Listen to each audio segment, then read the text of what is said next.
got the whole damn verse spinning around you with open arms.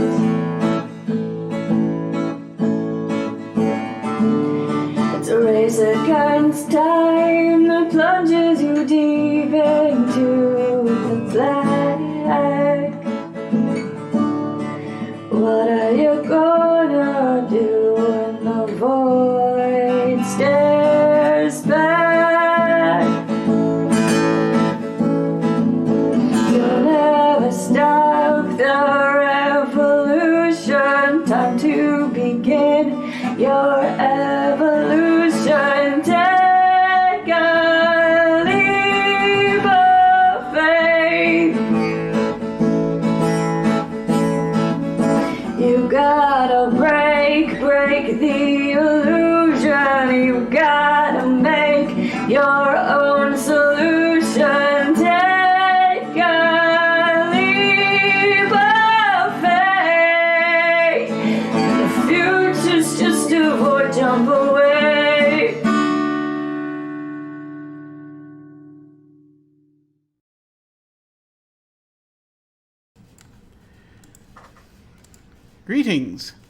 Greetings, one and all. It seems as though there's some settings I need to adjust here, as we just suddenly popped in, but that's okay. Welcome to Channel Other Doc. I'm Jim. I use he/him pronouns, and this is our Dark Matter campaign, Ghosts of Saltmaw.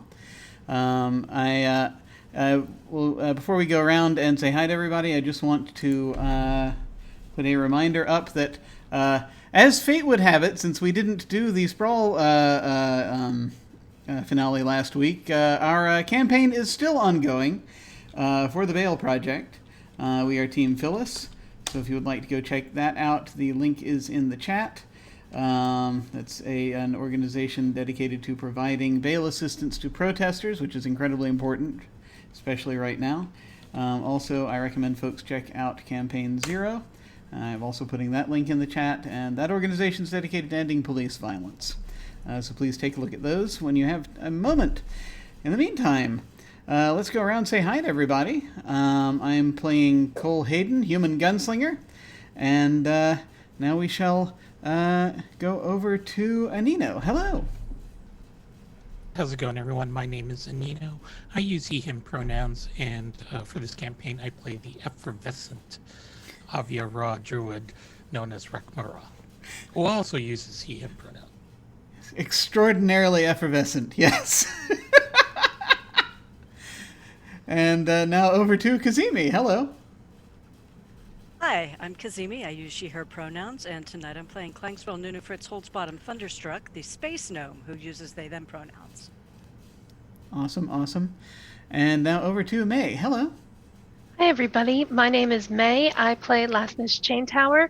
We both use she/her pronouns. I am a human tabletop roleplay gamer, and she is a Star Dwarf Paladin. Excellent. And now over to Mem. Hello. Hello, everyone. I'm Mem. I will be playing Nerita Galeen, a Nautilid Witch, tonight. Excellent. And as you can probably see, we are very excited to have a guest with us once again tonight. Please welcome back Trooper. Hello. Hello. Hi. I'm Trooper SJP, and this is my I'm guesting in today. I'm hanging out, and I'm very excited to be reprising my role of Oceanus, who uses they/them pronouns, who is a Nautilid seeker, and also like a first rank member of a different ship, not the ones that they all hang out on, but his own ship. And when I say first rank member, I mean like the lowest rank, not the top one, right? Like, so like the bottom one, and then you go all the way up to the captain. So if the captain is like up here, and then like down here would be where he is. So not there, but like all the way down there. Yep. But very enthusiastic. And top of our hearts. Oh. Just one notch above stowaway. Yes, like not a stowaway, because that's not official. So it's actually just one above that. And Awesome. am I a red shirt? red is a great color. Do you know? Like red is a wonderful color. You look great in red. Stands out. It's very makes a statement, a definite statement. And whatever that statement is, I can't wait to hear it as we get into this. But now let me hand things over to our illustrious station master, Alyssa. Hello. Hey, thanks for tuning in, everybody. My name is Alyssa. I use she, her pronouns, and I play everybody else. So with most games on this channel, we'll be using the safety tools X card, N card, and O card. So if at any point we cross into territory that is over the line and we don't want to have it in the game, they can just type an X in the chat, make an X symbol. We stop, rewind, add a dash of retcon, and it never happened. If we're kind of towing the line and it's okay to have the material in the game, but we don't want a graphic description, that's where the N comes into play. We'll pan to the fake fireplace, fade to black, and move on. And if at any point things are getting into dramatic role play and we think maybe that might have been a little too much, that's where the O comes in. If you're just ready to pour on the drama, feel free to proactively type an O in the chat, or if you want to check in with somebody and make sure they're still doing okay, type an O with a question mark, and then we can all respond as needed, and then we'll go from there. So that being said, previously on Ghosts of Saltmaw, the party had just completed their mission to clear the abandoned hegemony field hospital known as Asteroid Abbey, finding but a single survivor and unearthing a plot by the Void Princes, the local pirate nation, to amass an undead army. Taking this information and whatever valuables they could carry back to the ship, the party was greeted by the voice of the ship's newly awakened AI core.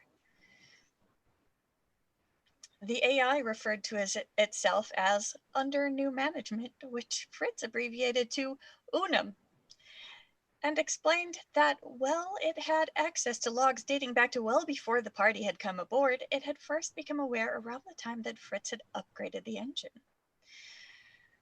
Positing that the ship may have been exposed to the same mysterious shard that had caused Ted, Narita's Wizmo familiar, to evolve and granted Rek Mara the ability to speak with constructs, Fritz and Cole dove into research on the obelisk from which the shard had come and its possible effects on AI and the care and keeping of AI in general, while Lasness decided it was better to take a more direct approach and bombarded Unum with personal questions.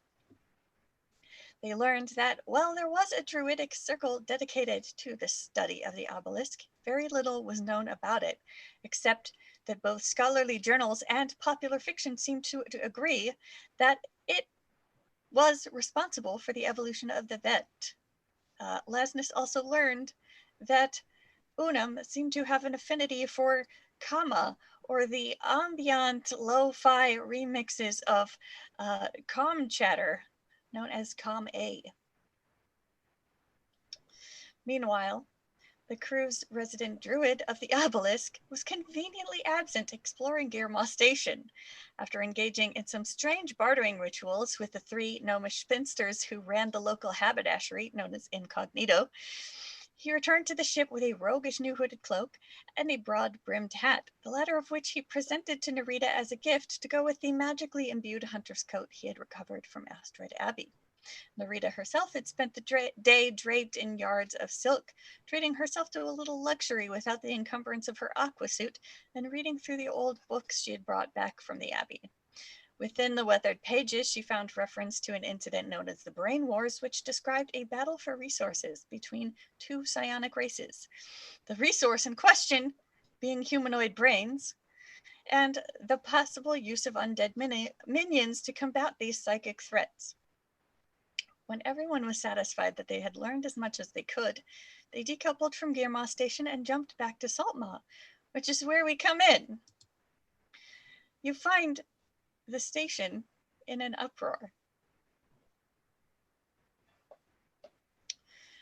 as the resident chief of the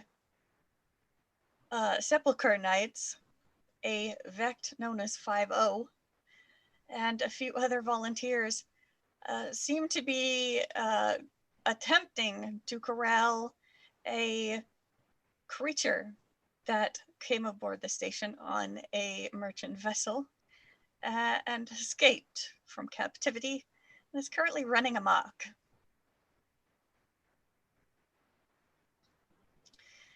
The creature in question is an 8-legged equine alien beast called an arachnohorse.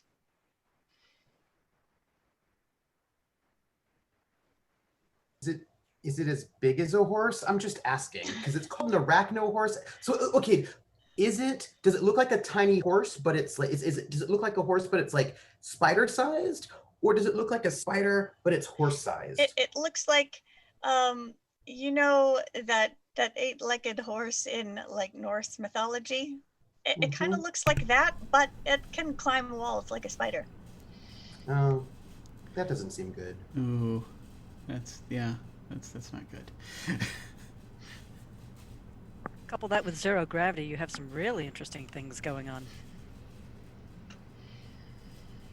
Meant to say Slepner Man, but caption wants Slender Man. Just as terrifying. Jeez. So yeah, I mean, if we're just stepping off the Unum, then I'm gonna probably just sort of like be like, yeah, great, and sort of take out my blaster. It's that didn't realize it was that season already.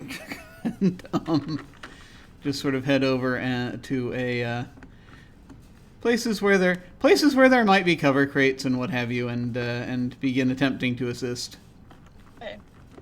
Nerita looks over at Rekmara and says, Can't you speak to the wildlife? Maybe you should assist with this. She's also not in silk anymore and wearing the life suit. Well, I suppose I could try. I just don't really see what's in it for me. You get a horse spider. That sounds cool. There's no stable in the ship to... Not yet. Well, I don't want another pet. In fact, I'm trying to get rid of the ones that we have now.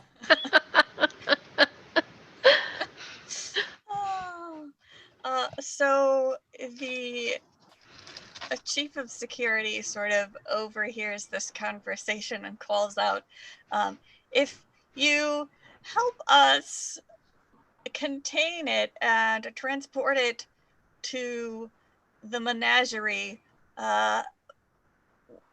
we could pay you. How much are we talking here?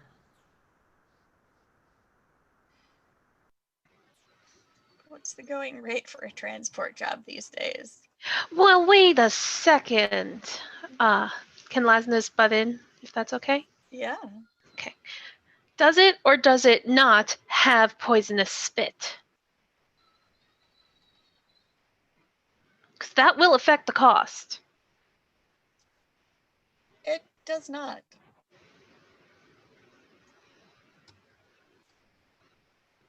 Good. Okay then.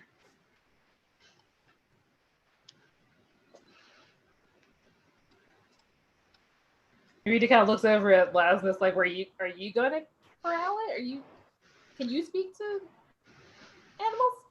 No, but what if he gets hit with poisonous spit? I don't want anyone to get hit with poisonous spit. Do you want someone to get hit with poisonous spit? Well, I mean, we spend plenty of time around Rekmara, so... His words are poisonous spit. I'm right here. Am I wrong? Nope. I actually take that as a compliment. We know. Just so we're clear. Hurry up and decide already if you're going to do this. If you get started, I'll go back and rig up the stables.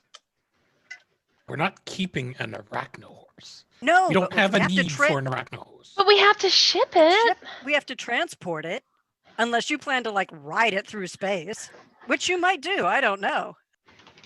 Imagine how Galliant is galloping through space. Majestic Rekmara. He pauses for a moment.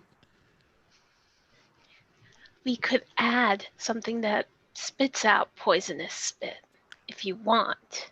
You could have I the could cake show back. you the world.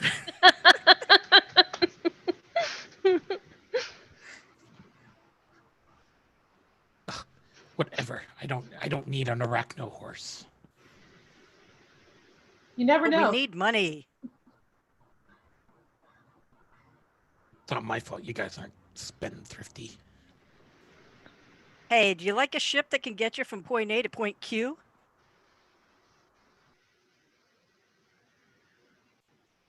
Fine. We'll go corral this arachno horse. And you guys can continue to ride my coattails of skill. Awesome. And Lassus puts her hand like this, does a very cool stylized move, summons her rocket hammer, and says, "Let's go." Yeah. At this point, Cole, who's already like close in on the melee, is just sort of turns back around. Less posturing, more corralling. Fritz just turns tail and walks back through the airlock and is like, "Give me a call when you're ready." Click. Okay. So it's about at this point that the arachno horse goes galloping 20 feet across the ceiling in the direction of our gunslinger. Of course it does. All right, so let's see. We have to subdue it without killing it, presumably. Preferably. That's what I'm hearing, so yeah, probably. Look to. I think what I'm gonna be doing is looking to see if there are places where I can shoot at things to like knock it into other places so that it will be taken down non-lethally, because all of my stuff I have is lethal. So like I'm gonna be like shooting at pipes and things to try to like distract it, or to otherwise like conk it over the head or whatever. Yeah, there is some ductwork and various panels that you might be able to get to swing open, or also like crates and boxes in the dock area that you could topple and kind of wedge it into a corner. Yeah. I mean, this won't help me while it is on the ceiling, but I will. This is true. I will take note of those items. So yeah, I think the first thing I'm going to do is try to just basically open a steam pipe or something on it, so that it'll, if I can. Yeah. What do you want? Do we need to do initiative at this point, or? No, not really. We'll just kind of go around and see what everybody does. Should I roll anything? Just make a ranged attack roll to see. I will do this thing. Since we're aiming at small objects on ceiling. That is helpful. I'm trying to remember if this is my actual. I think it's my actual. Yeah, I think I took everything back down. Well, anyway, it doesn't matter. I'm rolling this thing. So that's going to be a 12. Okay. Good enough. Okay. Cool. You shoot a pipe and it kind of skids to a stop and changes directions.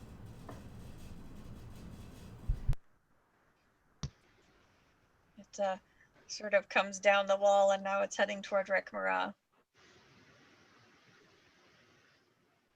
Muted. Rekmara's gonna cast Speak with Animals. Okay.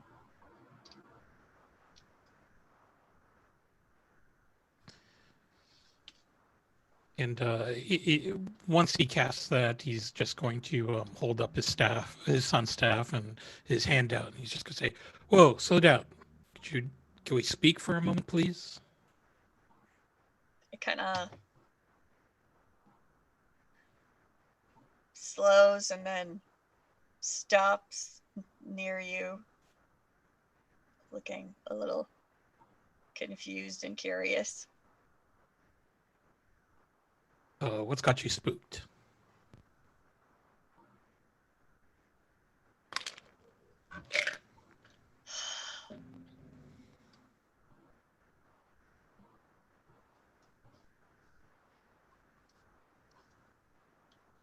I'm pretty sure this place is haunted. Haunted? What did you see? Do you not see all those shapes? It kind of like rotates its ears back and forth and like tosses its head nervously. You mean the buildings?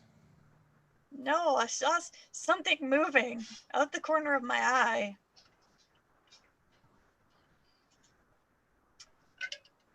He looks up. Can you see like the stars or ships moving like outside, overhead? There are like people moving back and forth on the dock. There's not necessarily a view of things from the stars, but there is plenty of activity, and all kinds of bustling noises. So it's horses are just kind of walking sofas with anxiety, so any number of things could have spooked it. Oh. Well, I've been around the station for a little while and I don't really see any imminent danger.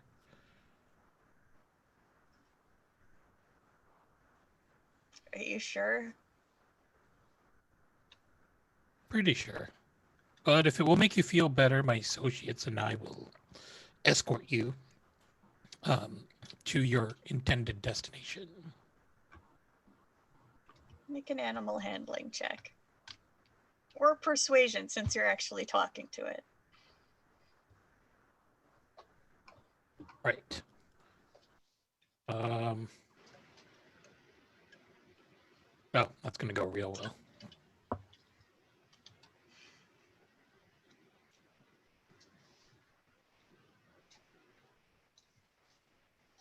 Can I use animal handling instead? Yeah.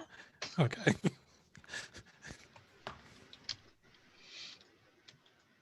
That is a 22. Okay.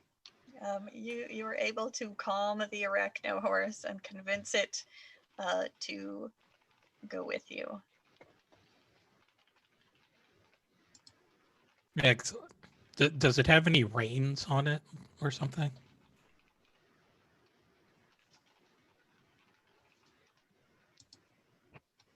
It does kind of have like a halter around its head. Okay. So you could just grab onto the strap. All right. He'll grab hold of it. Say, it's okay. We're going to take you to your new home. It's much quieter than this place. Not a lot of small, annoying people like gnomes.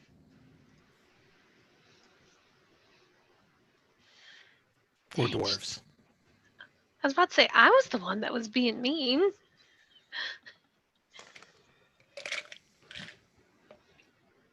All right. So you have successfully rounded up the arachno horse.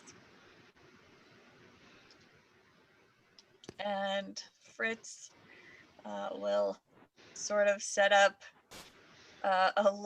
some kind of corral in the hold.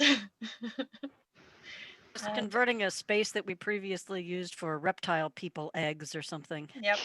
There's plenty of room. And you can, from there, you can proceed to the menagerie at your convenience. Unless there's anything else you would like to do on Saltmaw before you leave. I do have a penguin to drop off. Ah, yes. If there's time to do so. We probably need a quick refuel, reprovision too, while Cole is off gallivanting about. Yep.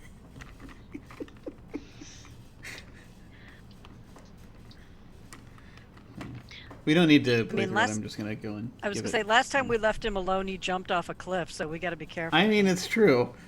No, it's not completely true. I was thrown off a cliff. There's a slight difference. This is correct. I'd like to buy additional training modules for my nanite system to learn a couple of new skills. Sure. I don't know how much they'll cost though, so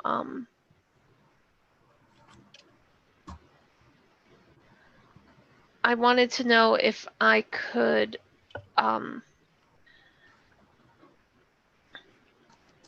purchase one that would help increase understanding of like spaceships and things like that, and various different programming languages. Those are the two things I wanted to purchase. So that way I can understand Ted and maybe help Fritz a little more with the ship. Okay. You can for sure find something as far as like spaceship handling. You might be able to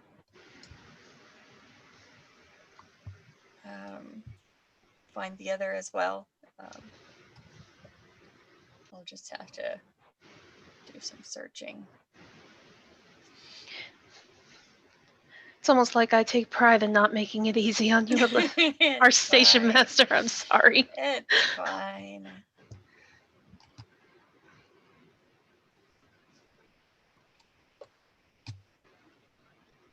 Actually, Fritz does have one thing that they're going to look for while we are on Saltmaw.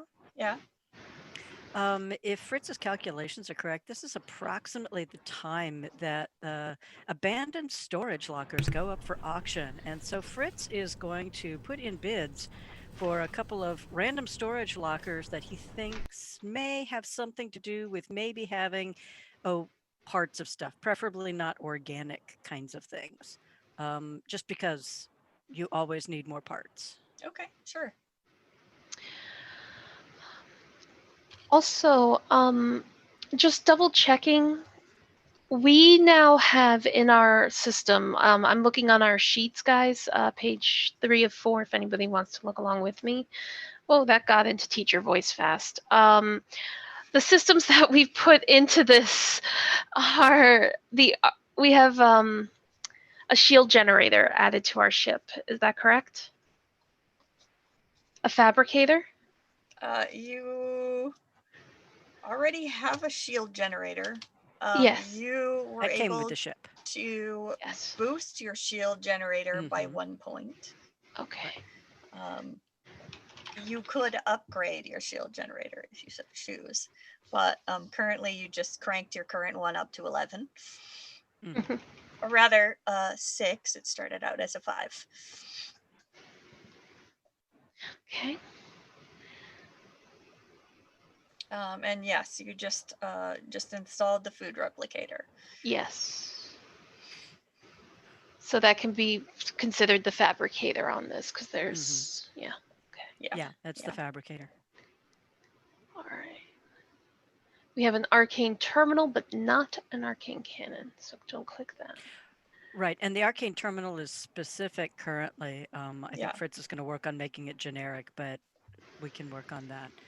And we technically may have an antivirus module, but it might not actually be an antivirus module because Ted installed it, and there are questions about what it actually might be. So I wouldn't depend on it necessarily. we discovered last week that the antivirus module the little robot was building may have, in fact, been held together with chewing gum. Yes. Right. Which is one of the reasons why Fritz is buying, or at least trying to buy, a couple of lockers full of abandoned parts in the hopes that we can find something that's a little bit better to put the antivirus together with. Although Fritz is now beginning to think that it might be a bad idea to bring 2 random boxes of parts on board a ship with a crazy Wizmo. So Fritz will deal with that later. Just put it up somewhere really, really high. Maybe not. I just wanted to make sure I was on the right track with this, because I kind of can't have Ted being smaller than me and better at something than me. So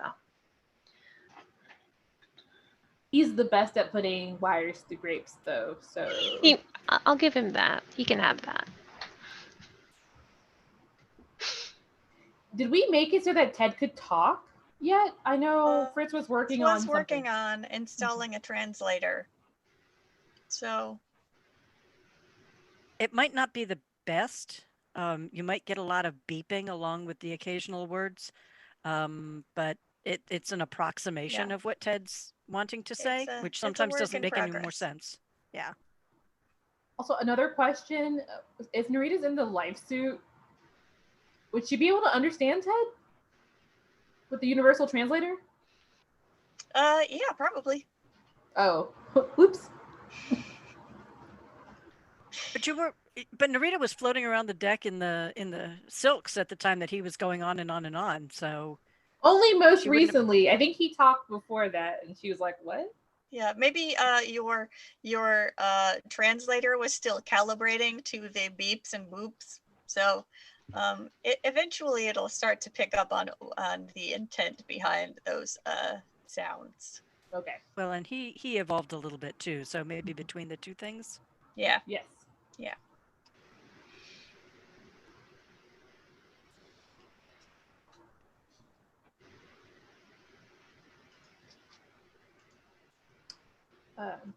At Saltmaw, Narita doesn't really have anything that she wants to get accomplished. She just wants to be creepy and kind of watch Cole wander off to deliver his penguin.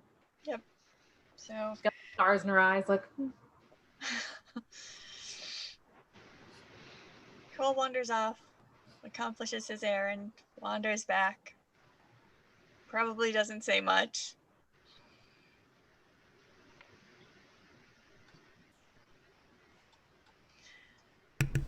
He just sort of wanders in, looks, tries, sort of sees where the horse is being penned, just sort of waves, and then goes to his quarters.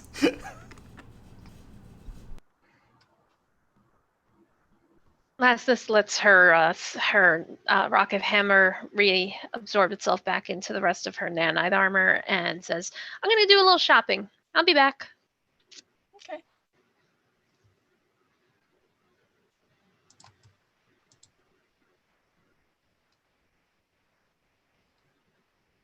All right. And for the sake of brevity, I will say that you will find what you're looking for, and I will come up with some specifics for you and drop it in the Discord later. That works fine for me. Thank you so much. Yay.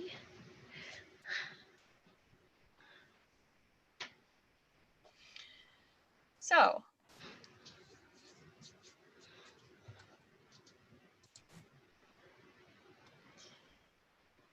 you make the jump to the menagerie, which is a Maw station, I can words, near the halfling home planet Harfman.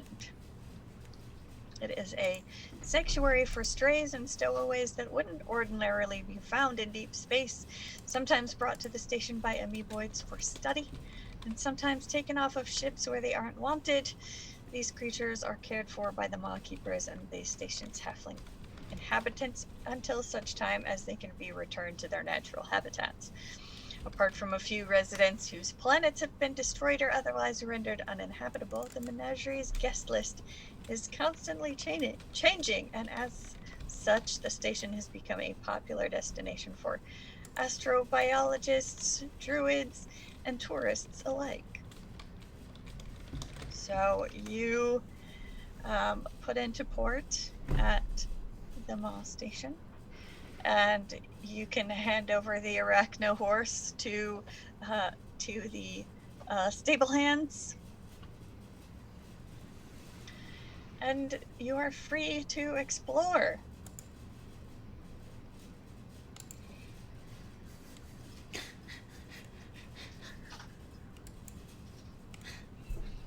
I'm probably going to regret asking this, Yes.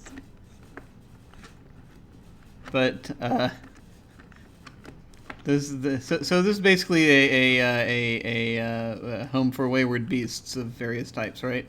Yes. Okay. Does the menagerie currently have any penguins or things like them? They might. I'm not going to go on a hunt for them per se, but I'm going to keep my eyes open and just take pictures. That's basically what it is. Okay. So, as you make your way through the menagerie and its habitats and its various other shops and businesses,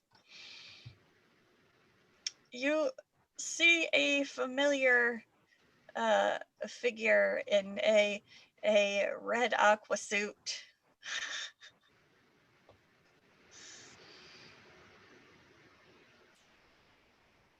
Our friend Oceanus appears to be leading a field trip of Nautilid youngsters, perhaps looking a wee bit frazzled.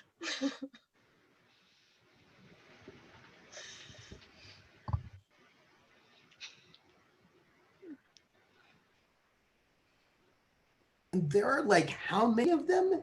10, 12? Small Nautilid children? How many? There's about 10 of them. Don't worry, you're outnumbered. I am.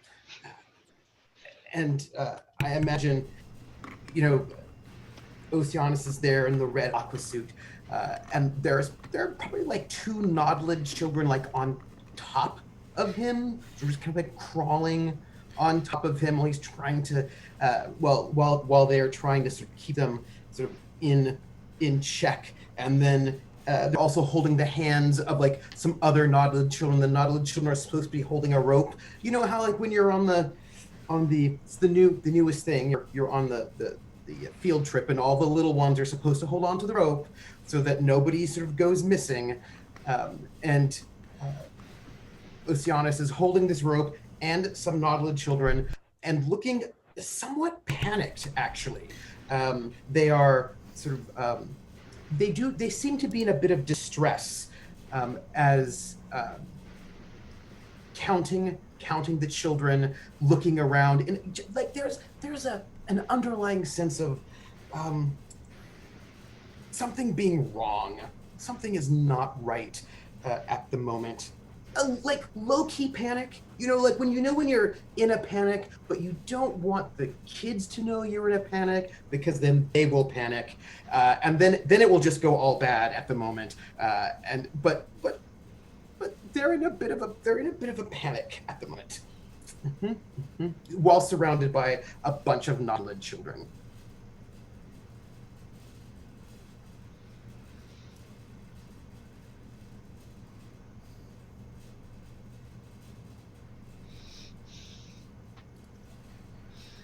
About how old are these kids? They're between the ages of 10 and 12. Okay. All right. I don't know already any. a good 6 inches taller than the gnome, right? Some of them. I, the player, don't know anything about the Nautilid growth cycle, so I wasn't. I had a brief moment wondering if these were like the if these were the babies that Tadpoles? we brought back before. Probably not. Maybe a couple of the smaller ones might be some of the older hatchlings that you rescued from Chiron. Nice. It's just like this. But they don't see the group yet because they're in the midst of small nodded children with probably far too much sugar and a situation. Yes. One of them has like a crazy straw fed into their helmet. There's just little boba floating inside aqua suits. And I can imagine that there's probably a lot of noise, right? There's probably a lot of yelling and a lot, like just there are a lot of children being children. Enthusiasm is high, and many questions. So many questions.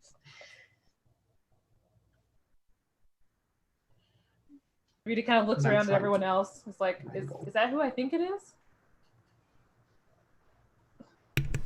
You're thinking it's Oceanus, right? Yes. Oh, yes. Then yes. It is not, in fact, intergalactic sports ball star Chonkarunk. Nor is it hologlam model Laguna Matata. Well, looks like someone trusted him with the care of small beings. I can't imagine why. Is that a promotion? Perhaps. It might be a punishment. For the beings or for Oceanus? Hard to say. Should we help? Should we not? I don't know. You're the first Nodlid I met. You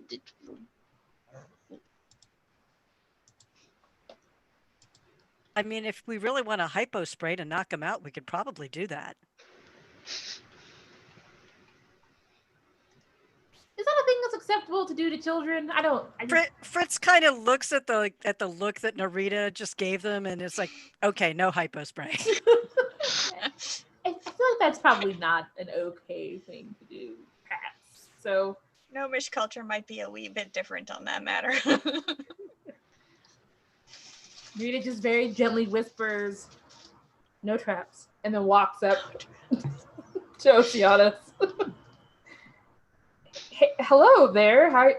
What are you doing here? What's up? How are you? Oh, no, Narita. No, hold on. Keep holding the rope. Narita, hi. Oh, I need your help. Yeah.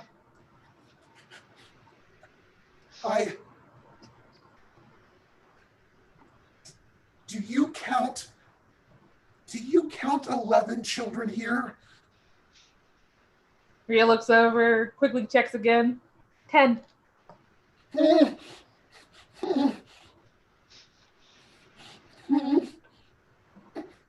Oh, are you sure you don't count 11?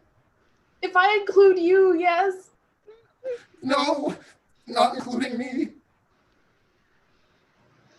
No. Oh, Narita, no, it's okay. Wait, I'm missing one. This is like the new mission they gave me. It's really important that I do this really well. Because if I do this really well, I go from being a junior seeker to a full seeker. And they said that I could just take them on this field trip to the menagerie and just show them around and tell them about all the animals. And then if I did a good job, and because the last time I kind of got captured on my last mission that they put me on, and no one else really wanted to sort of take care of the little ones, but I like the little ones. They're really interesting and cool, but I'm really concerned that I'm missing one, and that the one I'm missing is Sinabra.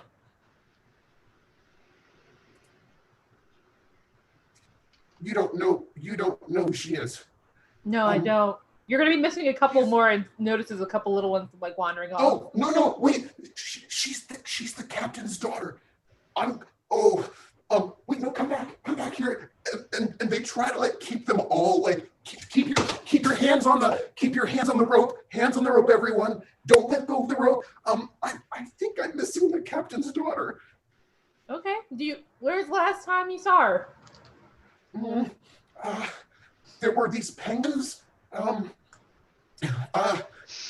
I think around there.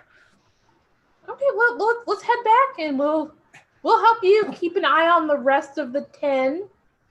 Okay. You will? We will. Okay. And we'll try to find her. So we'll go back the way you all came. Okay. Narita kind of looks at the kids and is like, "Children, if you could hang on to the rope." How well behaved are they? Are they paying attention? Are they listening?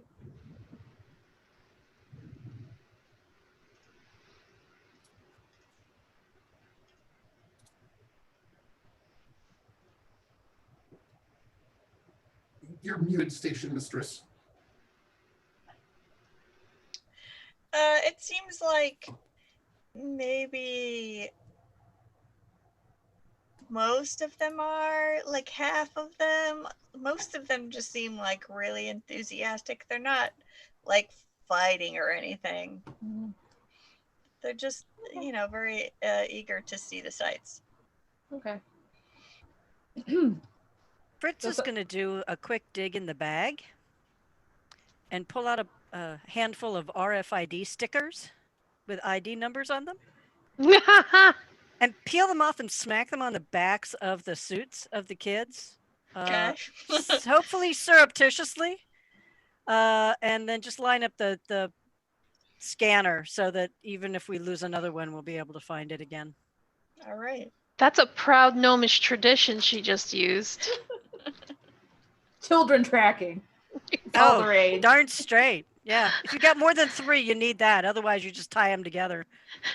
Until they reach an age that they probably won't kill themselves through ineptitude, they're just called one of blank. I'm just kidding. That was harsh. And Oceanus waves at the whole group. Rekmar's just going to roll his eyes for a moment and help out the poor guy. He's going to use his one of his evolution crystals and aim it at Oceanus and try to bump up his charisma just a tad. All right, so now that Narita is assisting you in wrangling these children, you can make a persuasion check with advantage, plus whatever additional bonus Rekmara gives you. It's a 3, so a 3 to charisma. Oh, that's great, because my charisma is not high.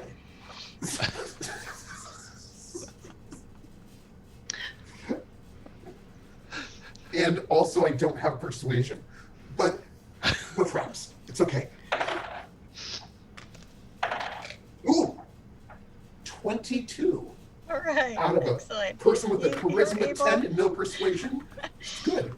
You're able to get all the children back in line. They're still like chattering happily and occasionally bursting out with questions about what you're going to see next, but they have all returned to the line.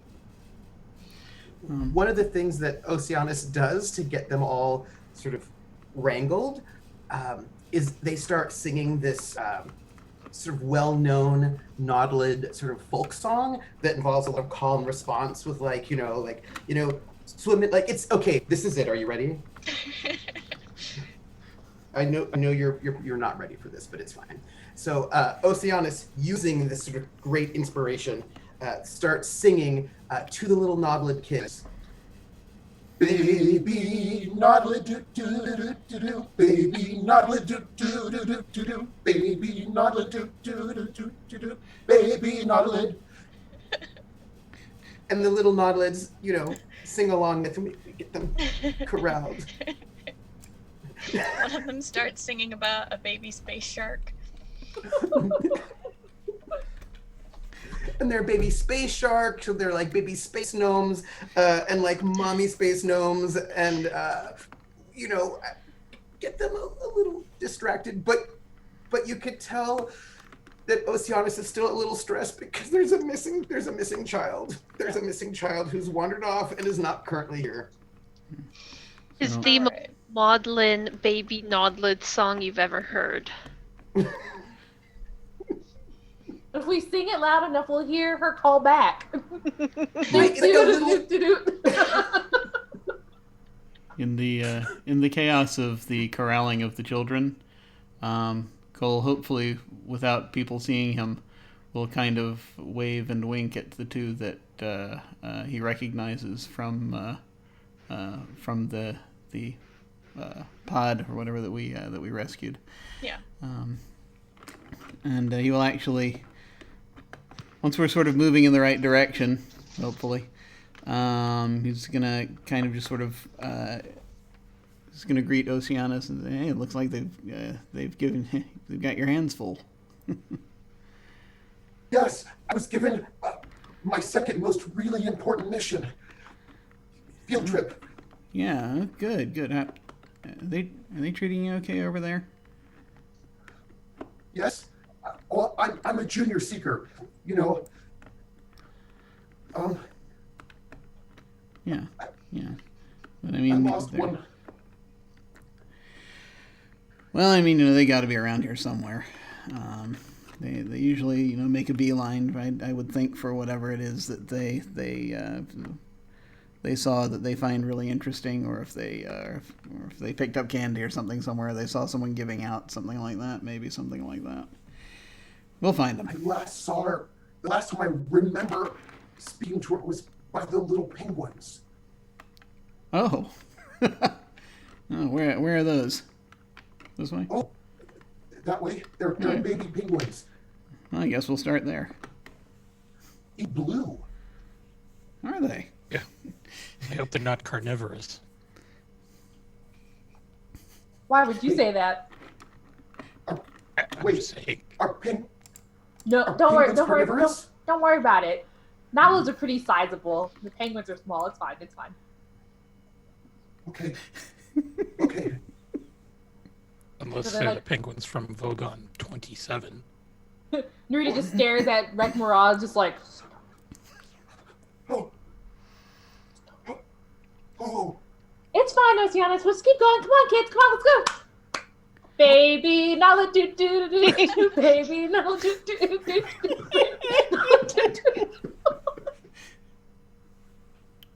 And he turns around midway.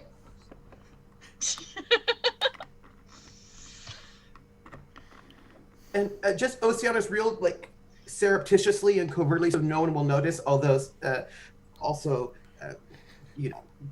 just not that subtle really. Just looks on their data pad to just check out these Vogon 27 carnivorous penguins and just try to make sure they're not the same ones. And just moving the kids a little quicker with our crew. All right.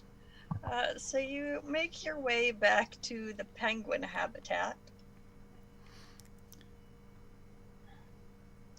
Go ahead and make a perception check. Everybody, or just please not just me. Whoever wants to make one. Again, perception's based on wisdom, and again, not the best for Oceanus. I know that's a shock. I know that that is surprising. Narita's not far ahead of you. Roll of 7. I rolled a Oh, 4. hey. I got a 15. Oh no. I get an 18. 19. I'm still singing, baby, not let do do do do, baby, not let.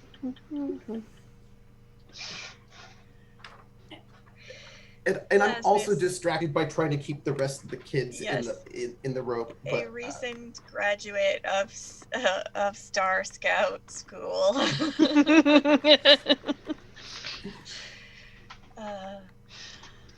You see,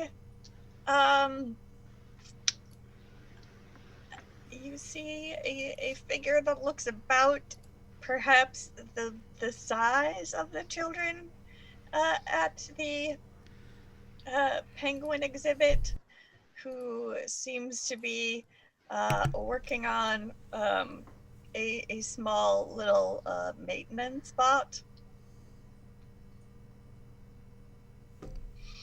And various staff coming and going. But it turns out not to be a nautilid, but a small amoeboid.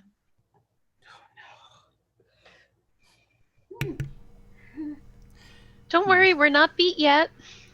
I'm going to take a second whilst this discovery is being made, and I'm just going to turn on my comm and take a few pictures of the penguins. Okay. All surreptitiously. I don't think he's that surreptitious about it necessarily this time. It's just basically. Fritz will like, wander no, no, over, and it's like, selfie, not just pictures of the penguins. You want you in the picture with the penguin for her. What? And then walks away. She sort of shrugs. Turns on 360.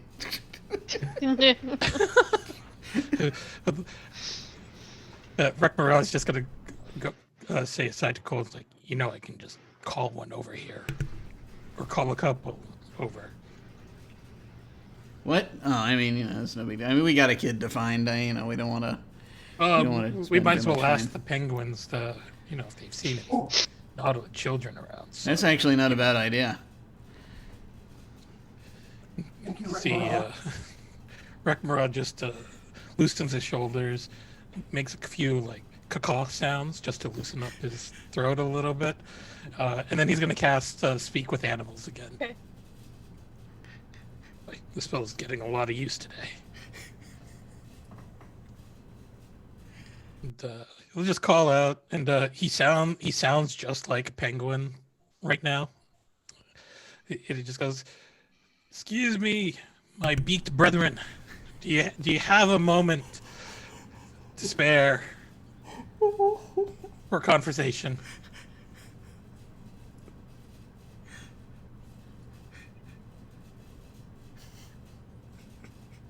Be great. One of the penguins sort of slides down into the water on its belly and then up to the glass wall and kind of looks you up and down, sees the bird head on top, the human hands holding the staff, and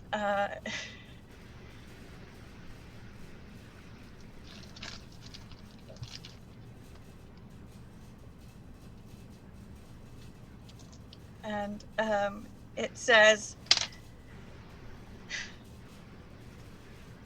"My father always said to judge a person by their hands. Yours tell a hell of a story." I grew up in a desert.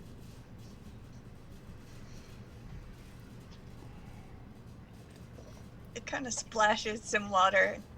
You should think about moisturizing. I do every day. Apparently, my humor is too dry for these people.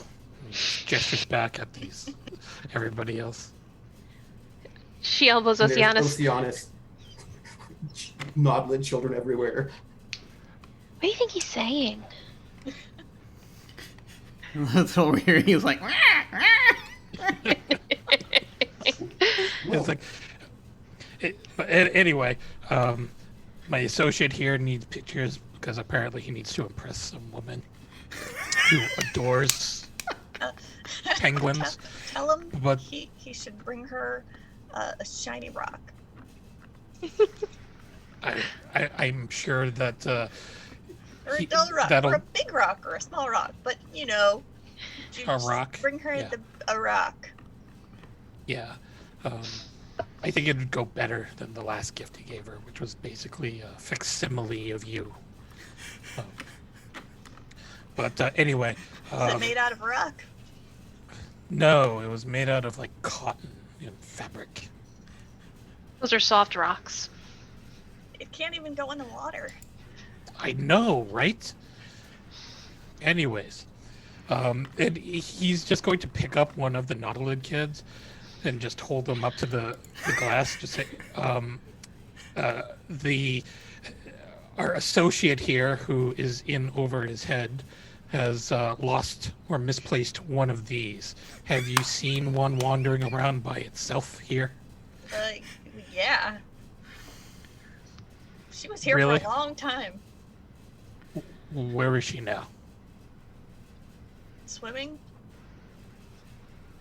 In your habitat? Well, not anymore. Ooh. Is your habitat linked to some other habitat? Yeah. By water? Yeah. Oh God. What's it linked to?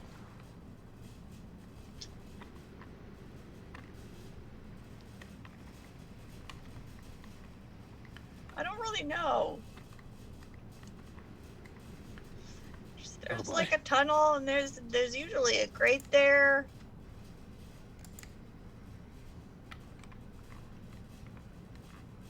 All right.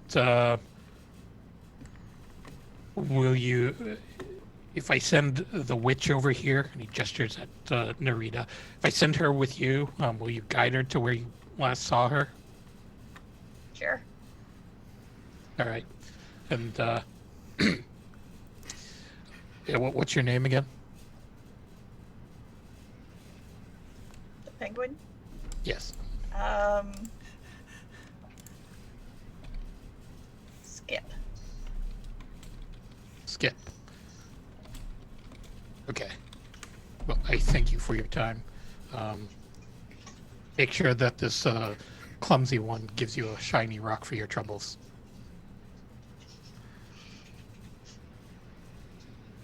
And, Rekmara will straighten up and say, okay, so got some good news and some bad news for you.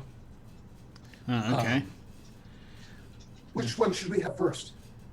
So... This is the strangest interrogation I've ever participated in. I just got to say that. So, it was a conversation. I was not trying to interrogate. Okay. Skip over here, but Skip mentioned that he did in fact see a Nautilid child swimming in the habitat. Oh, that's the bad news. Well, no, not exactly. The bad news is that this habitat water is actually connected to other habitats, and they haven't seen her since. But Skip over here has offered to guide Narita, through the water habitats to where they last saw. Do they know what it connects to? No, but Rekmara is just going to reach into his pocket and he's just going to look at the maps really quick and just see where, what other watery exhibits exist here. Okay.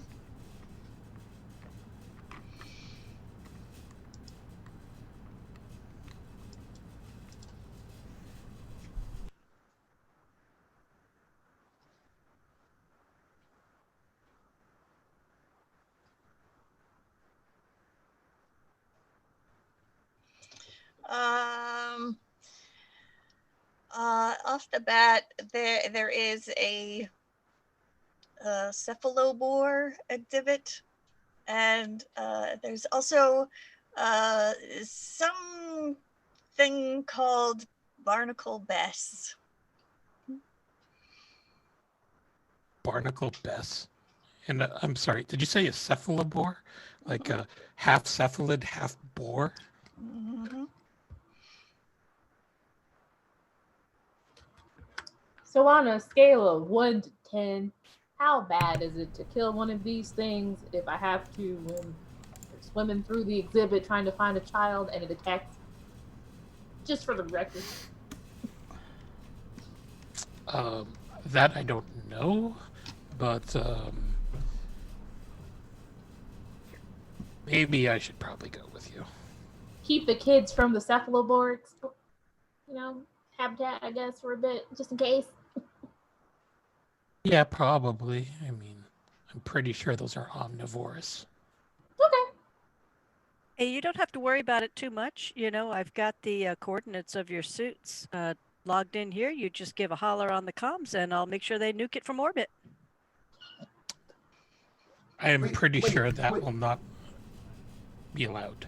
I think nuking it would then nuke us, so probably not. But thank you. That would be bad, right? I mean, if we nuked it from orbit, then I think that.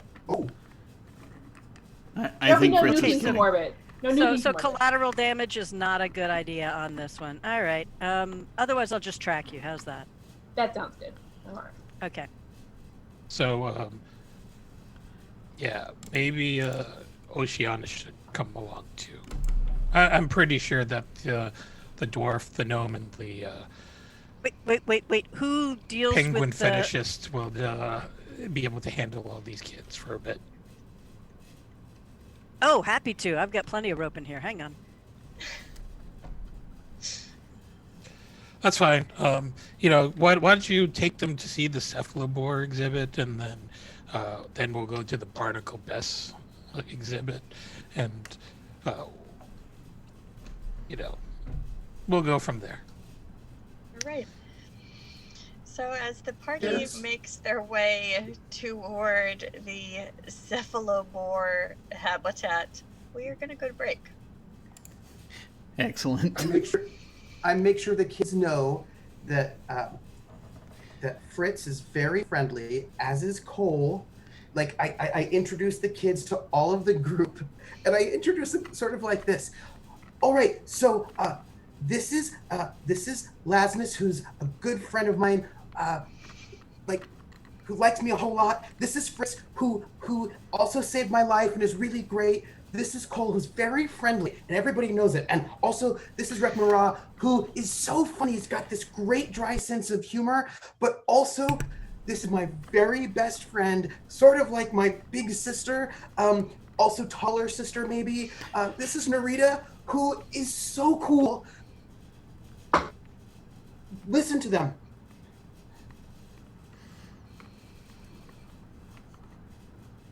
Just so we make sure the kids will listen to. All right. Yeah, I'm sure that worked. I have a charisma 10 and no persuasion. I don't know why you think this wouldn't For work. the next 5 or You have a 10 charisma minutes, 13. they probably will. Awesome. All right, folks. Well, we'll be back in a few minutes, and I'm going to throw an interview in there for a while while we're doing that, and we will see you in a bit.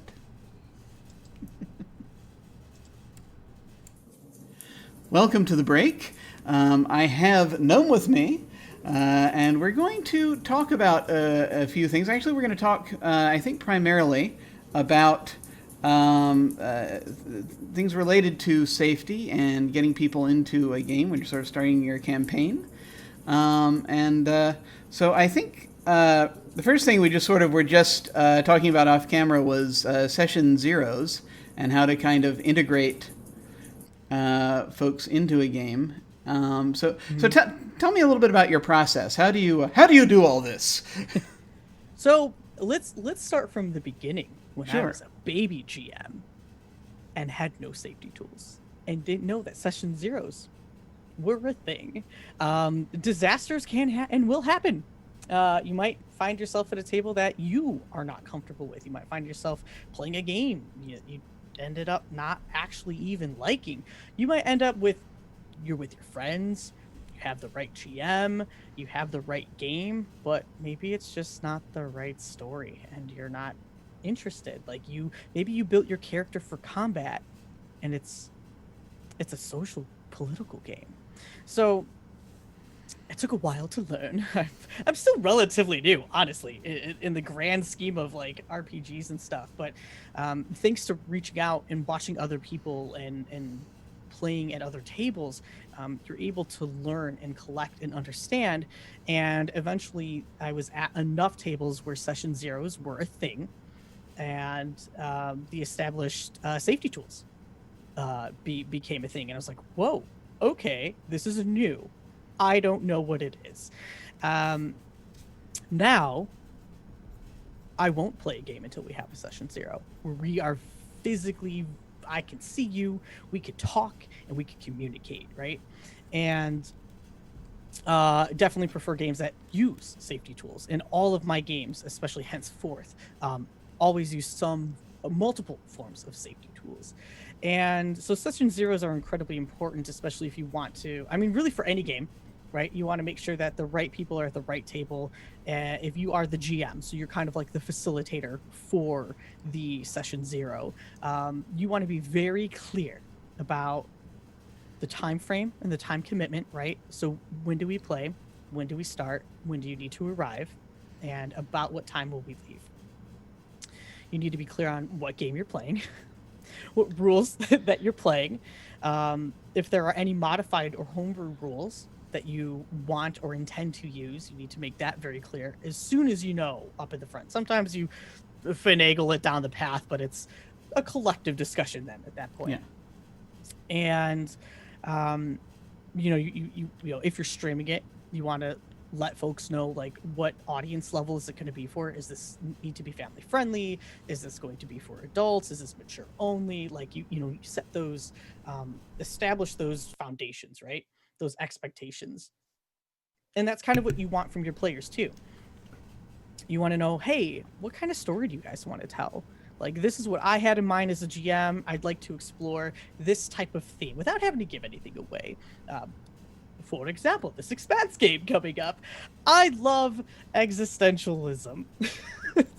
I probably shouldn't, but I do. So we are going to be exploring, it's called Entanglement. And we're going to be talking about like the entanglement theory and entropy and all of that stuff and how that relates to the universe and how, well, existentialism. We'll just leave it at that. God, we'll ramble forever with that. But it can get dark and it can get heavy. And sometimes that bleeds into, if you get really involved in your role play, that kind of seeps into the real world. So session zeros are a great place to then also establish the tone and to set up those safety tools so that you can check in and monitor on yourself and on the players, or the GM to the GM, the players to the GM, because you all are there to have fun and you're all there hopefully to tell a story. And I definitely love using the lines and fails, setting up that document anonymously, because nobody needs to tell me their traumas. You just need to put in a document completely anonymous. I am not comfortable having this in the game at all, or I am not comfortable being part of a scene that has this, but it's okay if the other players go do this. Like it's setting up your boundaries, and those boundaries are very important, and they need to be respected by the entire table. And if there's somebody at that table who's like, no, why are we doing this? I don't want to do that. That's stupid. That's ridiculous. Bye. There's the door. Sorry, but that's just not going to happen at my table, or at a table that is trying to establish and use safety tools. Another one that I really enjoy is the rewind. I don't remember who made it, but I think it's actually listed in the Kiana and Lauren safety toolkit. Yeah. It's this rewind feature. So how I like to narrate stories, or how I like to run roleplay games, is very much like a film director. So I have a camera, and I pass the camera around to the players. We could shift scenes, we could adjust. It's very much a director type role. And the rewind basically like allows you, like, and the players be like, hey, I actually don't like how this scene went. Can we just do it over? And the answer is yes. You can absolutely do it over. Like, there's literally nothing stopping you. Just do it over. It's okay. Maybe something happens and the dice really just made something just unrepairably bad. Don't go with that. Do it over. It's really not hurting anybody. So I really enjoy that safety tool. But again, those are things that you want to establish in the session zeros. Do you use like tools and stuff like that? I absolutely. I'm even still learning to this day how best to apply them. I'm constantly trying to revise my my process, because it's they're I mean, you can't ever possibly account for everything, but at the same time, that's no reason not to try to make things as good as you can. We regularly when we do session zeros a lot on this channel, because I do like mini campaigns every month, because I have gaming ADD and I have to try every game,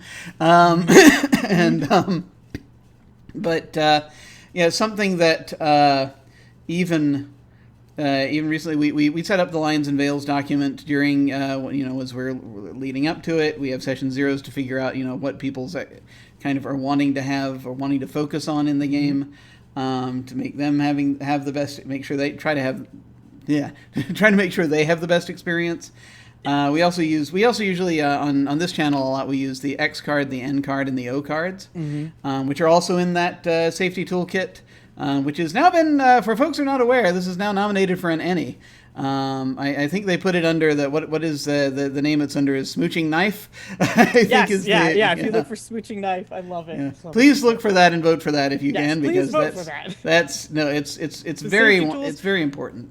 It's an invaluable asset tool for all tabletop roleplay games, and honestly, it can be applied to so many other things. Yes. Well, I mean, something that I think is very important also to remember is that, for let's say the X card, which is it's kind of sort of shares a certain degree of space, I think, with the rewind, in that it's like, okay, we can stop this and we can remove these elements from it. I don't think it implies going backwards necessarily, but it can in a game.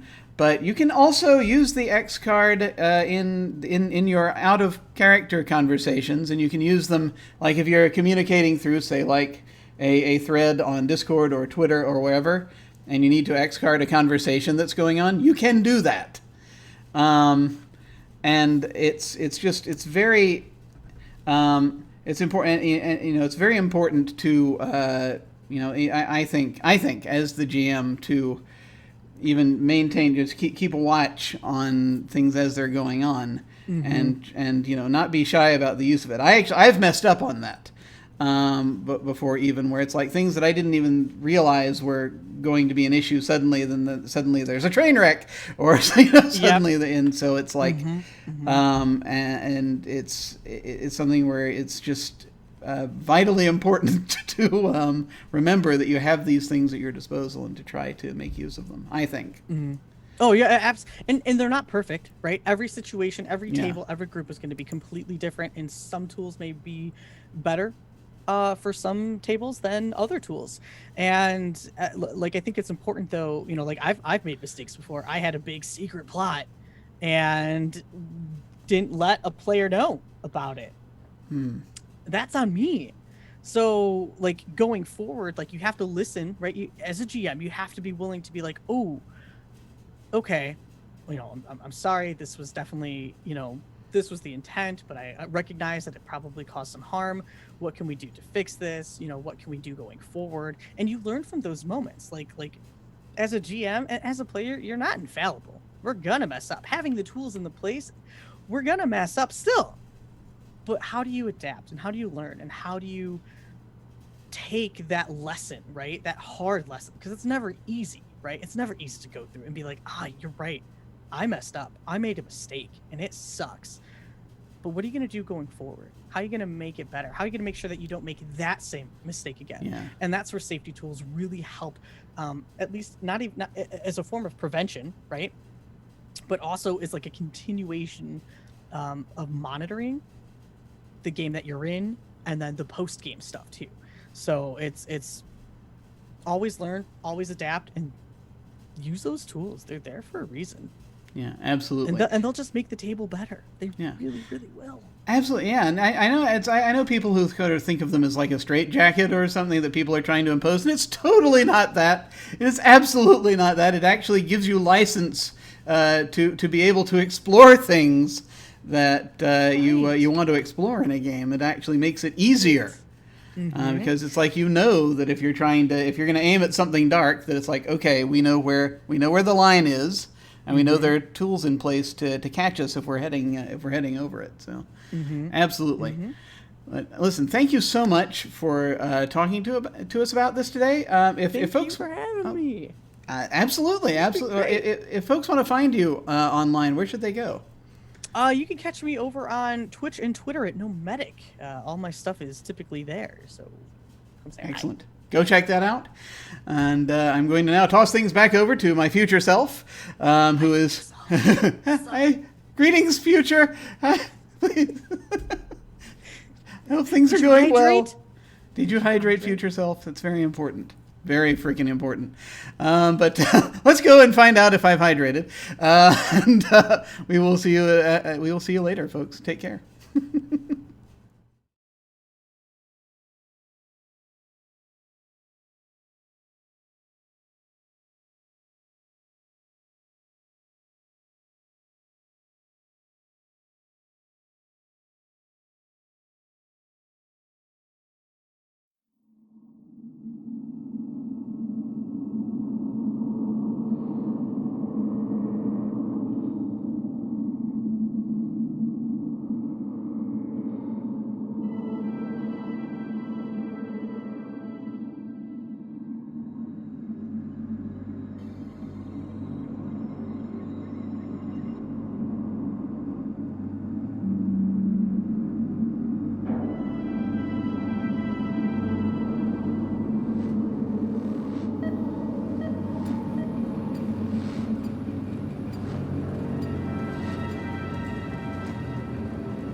We have returned, and now I believe we are looking for a young nautilid who has swam to a different place.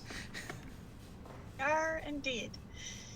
Before we went to break, Rekmara was able to converse with a penguin and determine that Sanabra, who is the daughter of the captain of Oceanus's crew, was swimming in the aquatic habitat and slipped through a grate to somewhere else.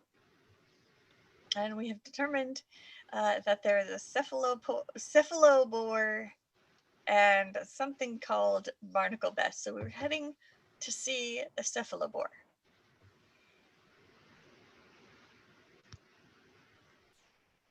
Yes, let's start with the more dangerous sounding one first. So. Wait, are the cephalobore more dangerous than barnacle bess? I mean,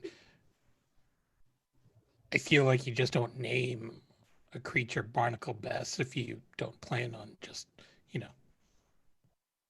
saying, look how cute barnacle bess is. Okay. And you said cephalobores are You said they didn't eat meat, right? That's what you said, right? No, I said that they're omnivores.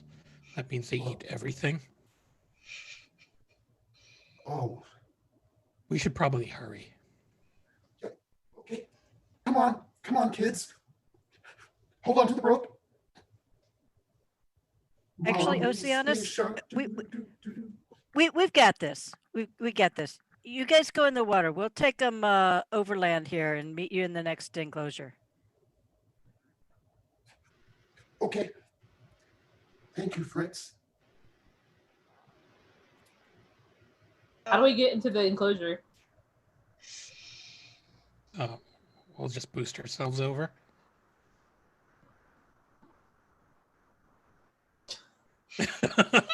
And Oceanus like put the hand out to help boost.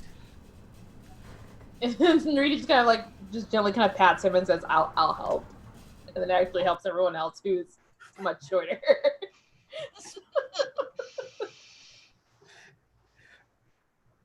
Because Narita's like buff, and Oceanus is a little bit less. So it would have been just a little bit ridiculous. But they're very thankful. So helpful. Oceanus is the most helpful. So, as you begin boosting your party members over the side of the exhibit, the small amoeboid looks up from working on the maintenance cart vehicle bot thing and says, wait, what are you doing? You can't swim with the penguins. Narita just says, it's okay, we're fine, we're good. It's okay. It's a druid business. I promise you, we're not doing this to swim with the penguins. I solved it. Solved it. Make a persuasion check. Yes. All right, we're gonna do it. Didn't fail for once. 21. 20. 21. Yes. I just look earnest as I'm being boosted over. And the small, perhaps young amoeboid sort of rolls its eye spot and sighs and turns back to its work. Druids.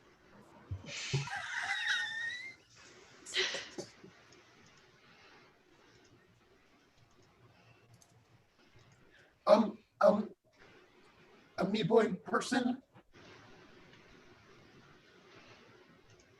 I got a name, you know. What is it? I'm Little Enya. Little Enya? Yeah. Did you see a nautilid about so tall swimming in this enclosure just recently? No, I didn't see her. Okay. I'm not asking for any hypothetical. It's a hypothetical question. I hypothetically, I probably wouldn't have seen her because I just got here. Okay. Thank you. Don't tell my boss. I don't know who your boss is. And Oceanus was about to say the name of her of the captain, but then realized that they shouldn't. But it was almost you could just see almost happening. Oh, my captain is. It's fine. I don't care.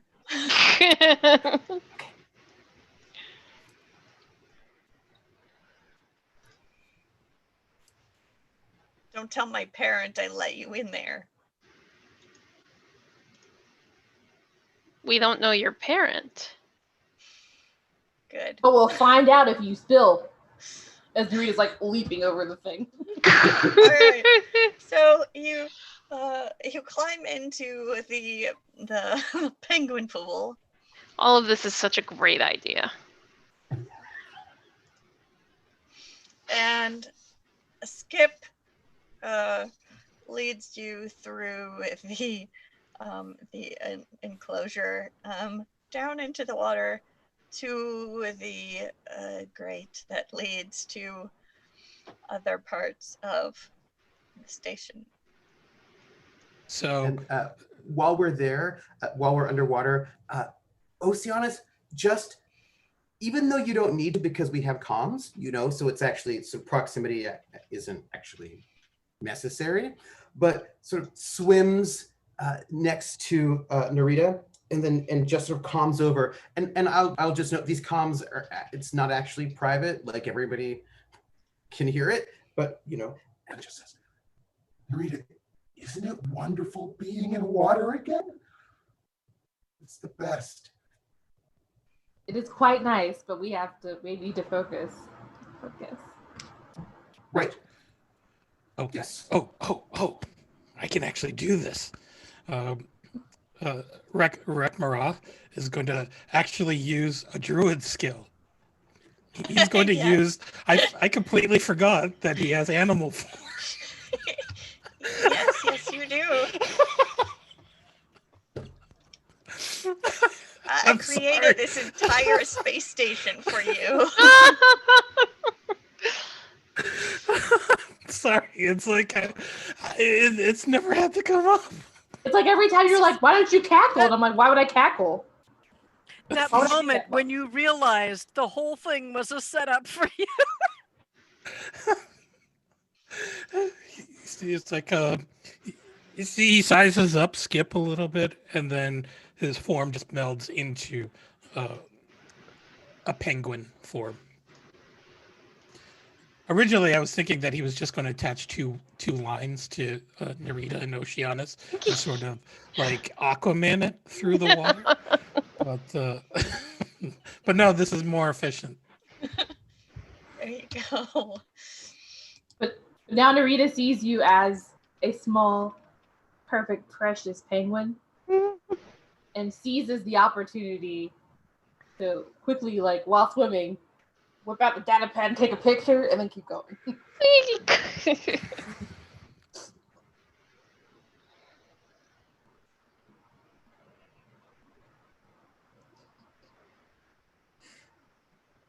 And then while swimming, just kind of gently calms over. Perhaps you should stay in this more lovable form, Birdman.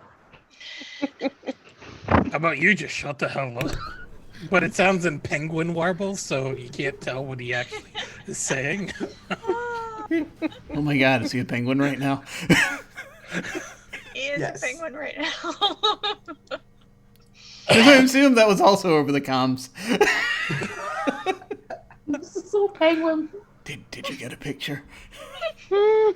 Yes, and it's precious. Rita tries to do a selfie.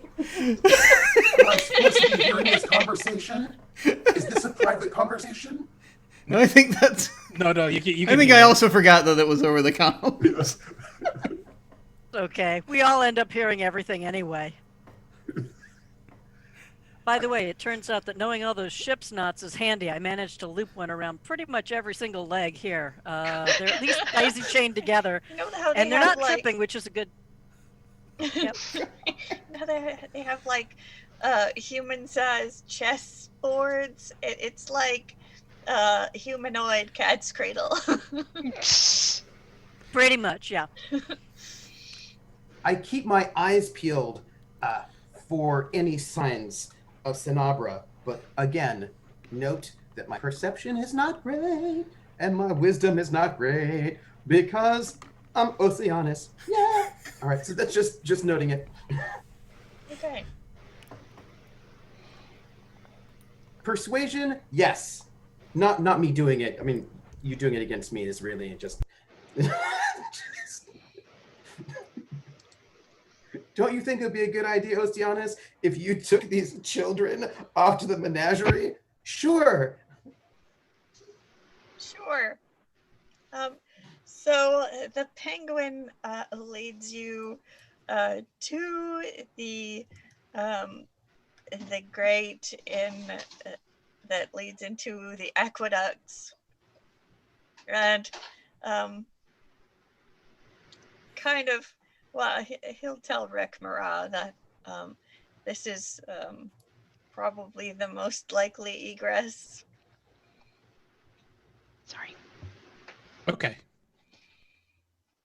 And there is like a grate in front of the tube/tunnel, but it is like slightly ajar.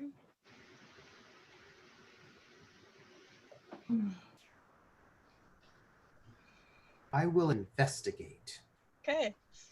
that grate, because like it's super nerdy. Like, so what's obvious is that clearly someone has gone through this grate because there's like an opening, but Oceanus is going to be thorough and is going to start like scanning it and sort of like investigating, like looking at the how wide the opening is.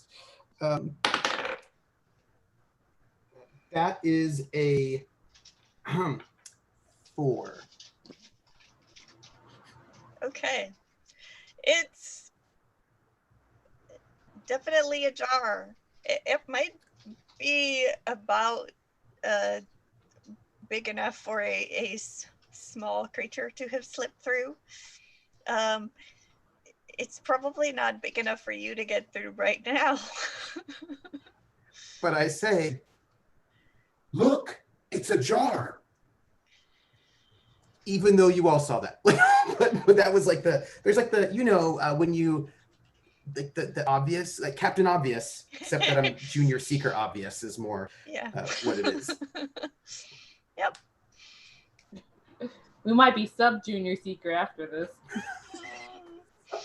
Over the comms, you hear Fritz say, "Hey guys, don't forget, yell no traps before you try going through it."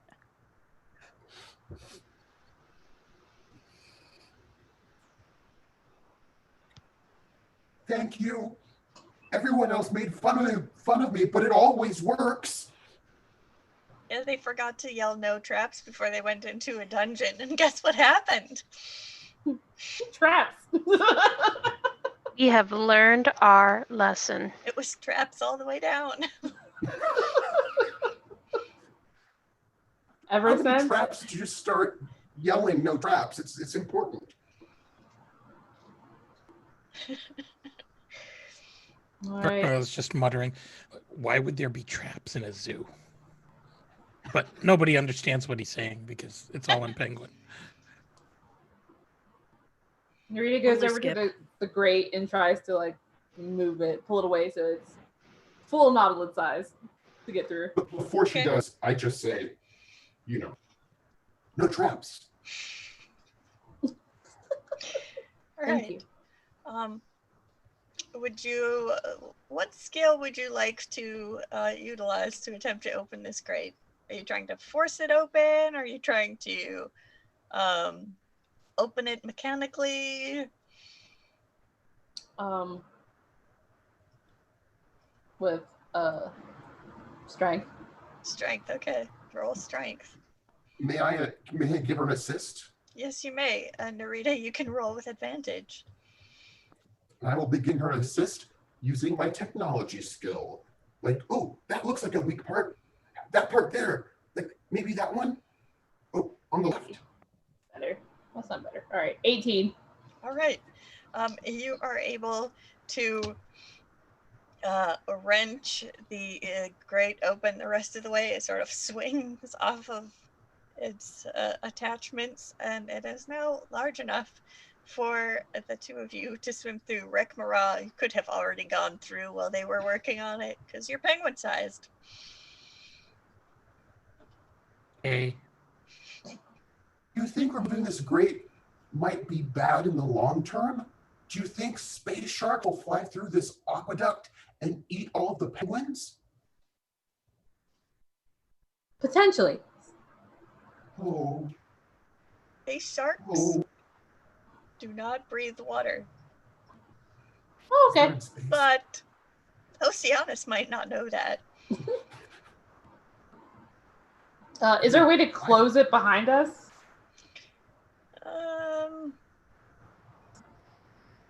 You can maybe kind of like wrench it back up. It's like swinging from a bolt. Okay. Or we can just calm back to have them let the, half-hearted working amoeboid know that this is open now, so they can come fix it at some point. You see a small amoeboid kind of pressed up against the glass of the penguin enclosure, just like watching you, like. I wave. It Swim away. slides down like.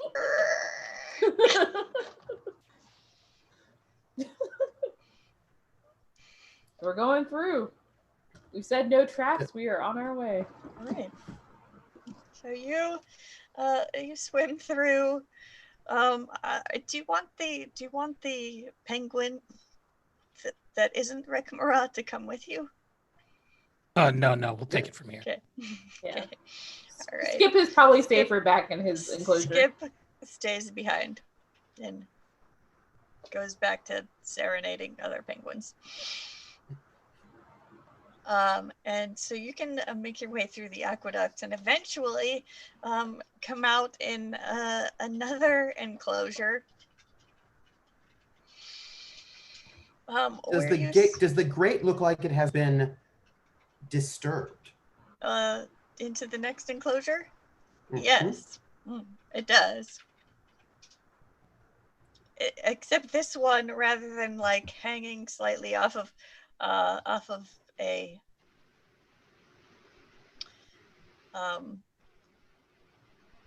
off of its nuts and bolts. This one, you can see the bolts are like set on the bottom of the pool, like in a nice little row, and they have just been like taken out neatly, and the grate has been set to the side. I think I'm going to leave a negative review on the safety and safety protocols of this menagerie. Oh, that would be mean. I won't. Never mind. Sorry. So, do you go into the enclosure? Yes.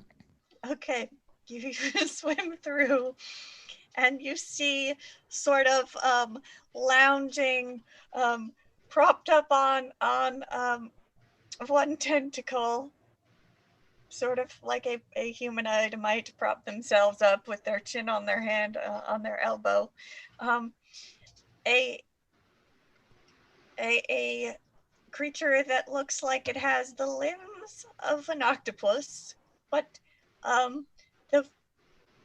the face of a piglet, perhaps.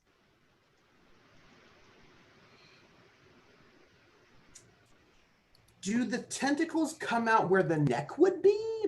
Like, is there like piglet torso, or is it like just piglet head and tentacles? How much body does this thing have? It's hard to say. It might have some neck and body, but it's kind of thick. So like head, neck, shoulders, limbs. What color is it?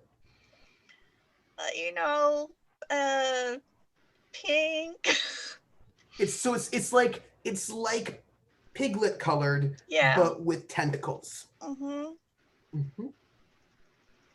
I'm behind Narita.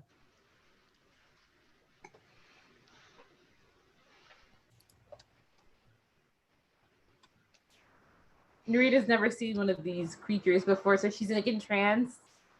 And it's clearly watching you as you come into its enclosure. It does not seem particularly aggressive nor particularly frightened. So she kind of mocks the posture as kind of leaning over. Hello. Do you understand me?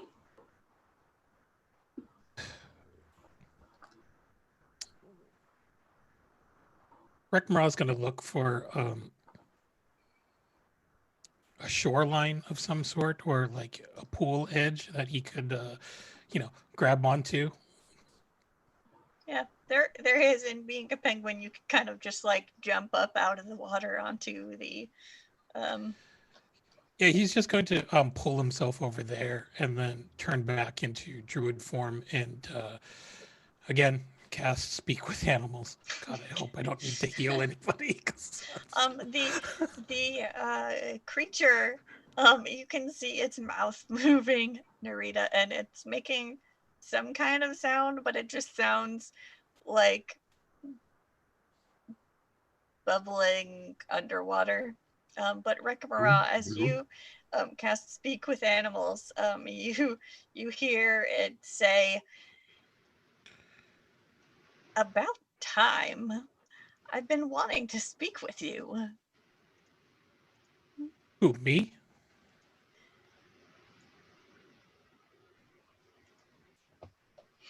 Are you responsible for that little fish girl that came through here earlier? Technically, that would be he would point at Oceanus. That would technically be him. We're trying to fetch the child. Well, then, yes, I've been wanting to speak with you. Okay. Where's the child? She's not here anymore, but I would appreciate if you would keep her from wandering into other people's houses without invitation. But if you wouldn't mind sending that handsome frogman from across the way, I would like to see him. Handsome frogman across the way. He's just going to look over and just see what's going on. There is a frog and a habitat on the other side of the corridor. I will relay the message. Which way did the child go? One of the tentacles points to the opposite end of the enclosure where the aqueducts continue elsewhere. Oh, God. All right, so he's just going to say in the thumbs. Okay. Cephalobor says that she's very cross with you, Oceanus, for losing the child. And the child went that way, pointing in the direction of the tentacle. I didn't mean to lose her. She's really good with technology, and sometimes she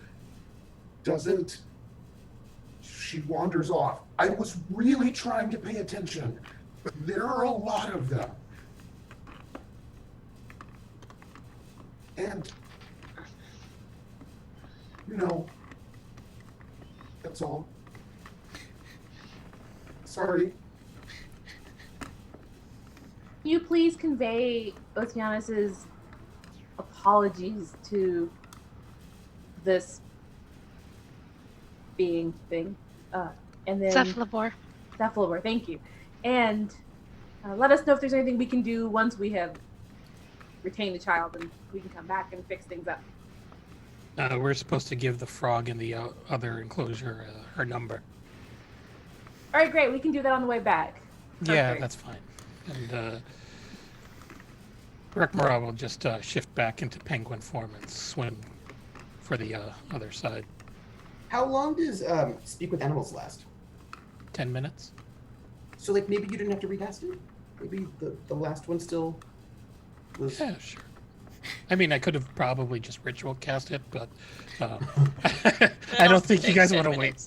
That takes 10 minutes. Was the... Are we outside in the corridor, or have we... Probably. Okay. I imagine we've sort of been following along here, so we probably saw them sort of Yes. splashing around and Yep. blanking around in You there and see diving this, back in again. Cephalobore like lounging like a pinup model in her underwater enclosure. And on the other side of the hallway, there's a frog in a pond. You said there's a frog person in there. Is that... It's not a bullywug, is it? Or is it... because... Yeah, I was figuring, why were you imprisoned? Never mind. No. It's smaller than a bullywug, but larger than your average frog.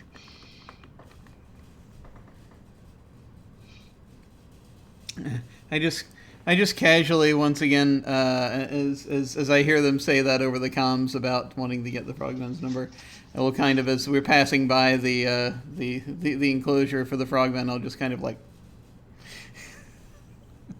give him the thumbs up.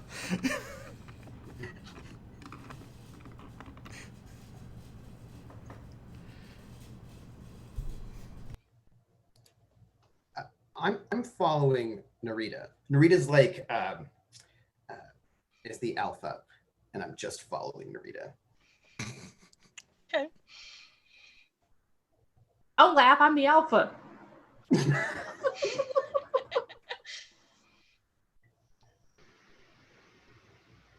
But we're going through the thing. The next one.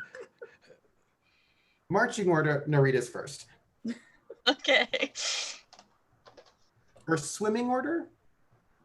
Swimming order, yeah. All right.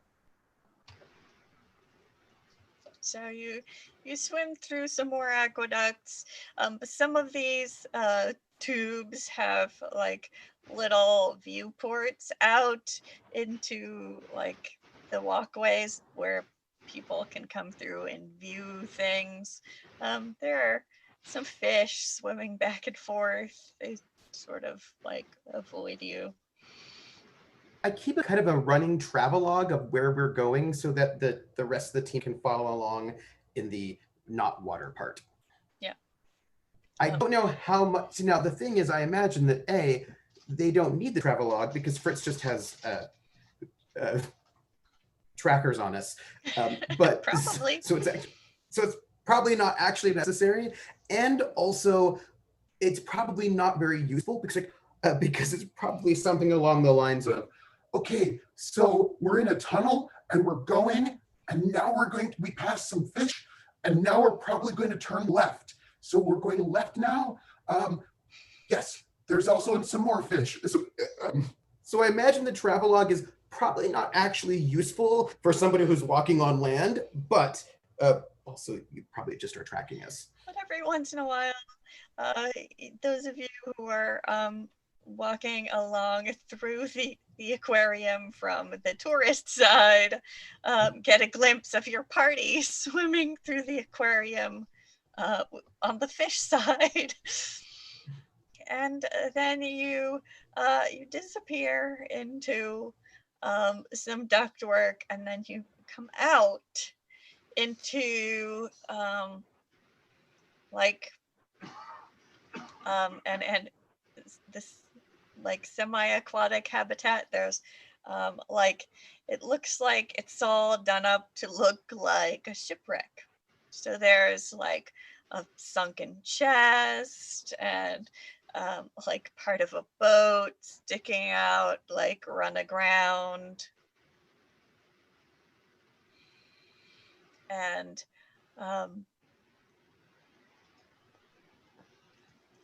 up on the shore with the little tiki hut is a small nodelid with pink scales, and she is deeply engrossed in conversation with a giant crab. Where is her aqua suit right now? It's sitting next to her at the tea party.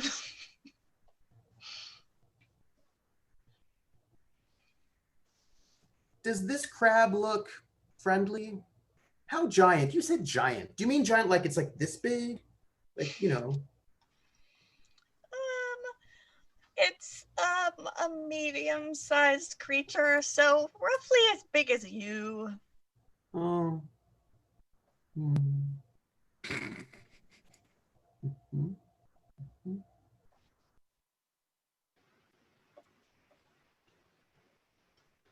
Hey everyone, we found her. She's with a big giant crab, which might be Barnacle Bess. Where do you see us?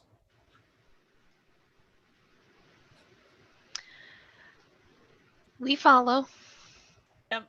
And the rest of the party arrives, and on the other side of the glass partition, you can see the party out there, and they can see you.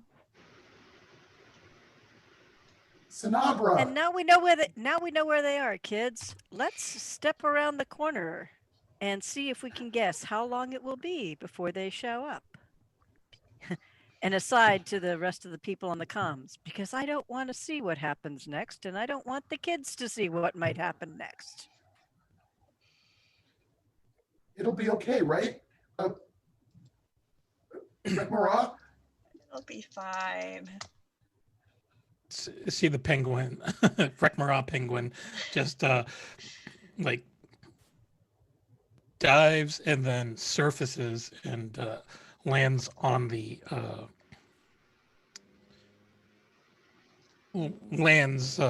near the little tea party and morphs back into his Avia Ra form and try to wring out his robes a bit from the water.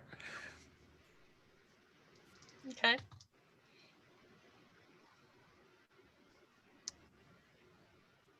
If possible, Narita wants to kind of swim up around behind the crab quietly while Rekmara is being all flashy and showy and transforming and whatnot. Just wants to like swim up and then like very quietly like crawl onto the shore and kind of motions at Oceanus to do the same quietly. Make a stealth check for me. Oh boy, that's not gonna be good. It's not gonna be good. This is not a stealthy creature. Yep, that is fair. It's a 16, it's not horrible. The Stealth, crab? yeah, you just don't, if you don't have the skill, it's just your base roll. Yeah? It's just dexterity. Did you get your dex bonus?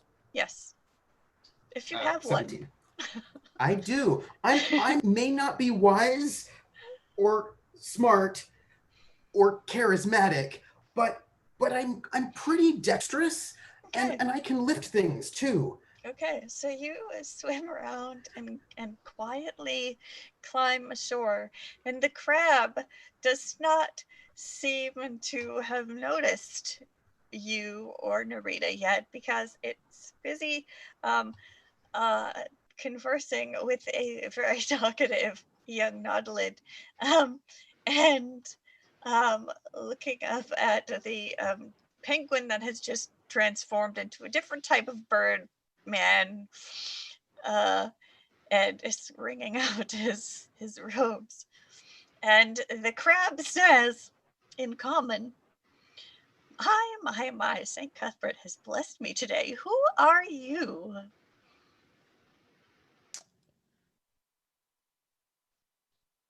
Rekmara just looks behind him.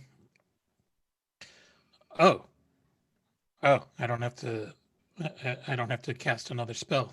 My name is Rekmara. I'm a druid of the obelisk. They call me Barnacle Bess. Oh. You just gotta look over the shell. Does she actually have any barnacles?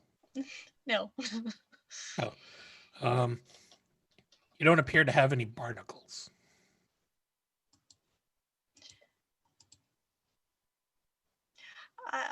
don't ask me to explain humanoid naming conventions. I don't understand it myself.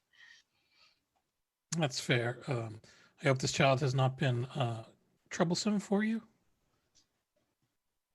Not really, no. Well, that's good. It's been a while since I've had a decent conversation. Really? The keepers here don't talk to you?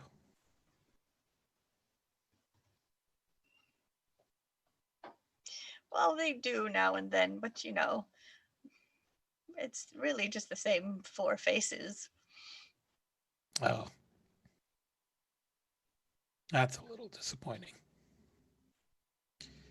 Anyways, this little one chaperone has been desperately looking for her.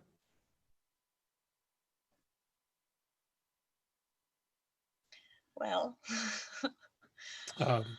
but I mean, I suppose if you don't mind, we could just, if you're going to continue with your tea party, I'm sure that we can wait till it's concluded. Maybe you might want some additional guests, and he just points out at all the Nautilid children that are dangling on ropes. I certainly don't mind. Fritz is taken around the corner.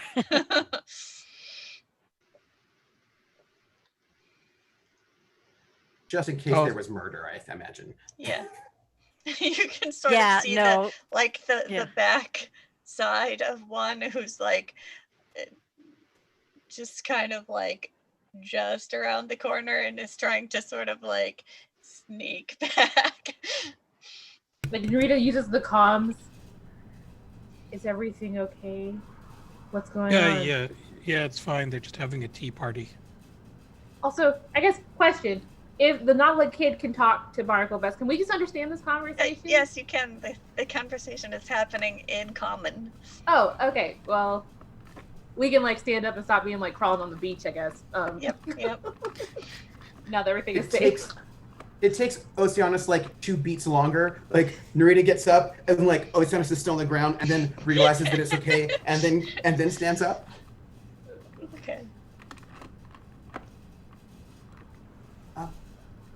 So well, Narita kind of like tries to like motion at Rekmara to kind of like recognize that we're here and kind of gently,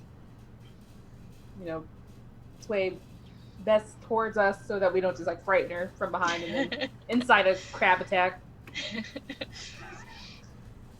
It's fine. This little one chaperones are here now, so. Bess sort of swivels an eye stalk. Oh, so many visitors today. Tenabra. Hi, Oceanus. Look at my new friend. Go of the rope. Isn't she great? Yes, but you let go of the rope. I know, but I really, really, really, really, really wanted to go swimming. I know, but we were worried. I'm sorry. It's okay, but what if something had happened to you and then we didn't know where you were? But it's fine, nothing happened. And look, Bess can talk.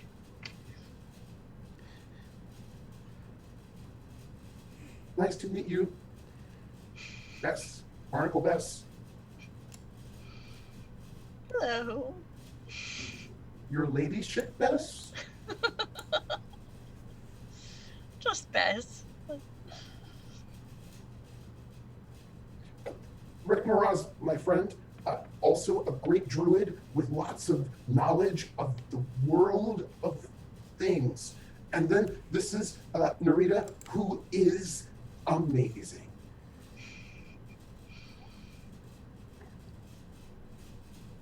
Oh, I'm Oceanus. Nice to meet you all. Would you like to have sushi? What kind? Oh, what do we have left? Oh, there's several varieties. Sure. In private comms, to the whole group because it's actually not directed, but so that Bess cannot hear it. Oceanus says over comms, directed at Rebel, but you can all hear it. Is sushi? I mean, is that cannibalism? Why are you looking at me? You're a druid. You know these things. I'm not a nautilid. No, but I mean, Bess is a crab. Well, I hate to ruin your illusion of the way ocean biology works, Oceanus, but there's this thing called a food web, and basically... is it an actual web? What kind? Is it made by like sea spiders? No, it's just purely hierarchical based, but let's say it's a food chain, and then they're just little creatures get eaten by bigger Are there creatures. sea blacksmiths that make the chain? Yes, there are. Okay. The Are they mermaids? for instance. Oh, I see. Okay, go on. I'm ready. No. Mermaids don't actually exist. Oh. They're made by. Fritz butts in here and says, "Actually, they do, but I don't think that's what you meant." No. The thing is that sometimes when sailors get really lonely, they start seeing attractive women in the ocean. Narita cuts in. How do we get from the food web to the, birds and bees? He asked about mermaids. I'm just saying. The birds and the fish.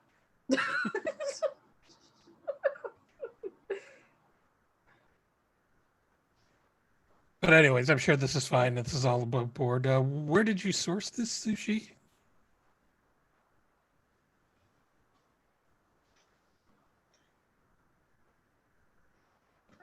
The maw keepers. Oh, okay.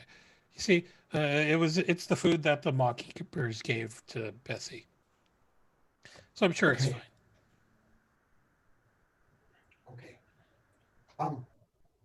Oh, Fritz, do you all want to come in and have this tea party with everyone? No, that's okay. We're having a great time making a food chain out here with the kids.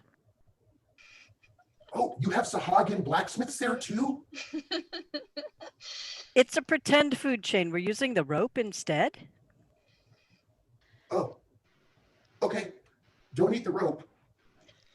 I really think we're talking about different things. Good point. I'll resist the temptation. While this is all going on, Narita sits down next to the little nautilid and is in while all this conversation about food chains and food webs is happening, just kind of gently explaining to her that some people are really easy to fool and that it's actually really mean to do that, and that to be a good and kind person, the best thing to do is to not do that to people and to just, stay on your best behavior, be good, be strong, because that's the best mark of a great nautilid leader.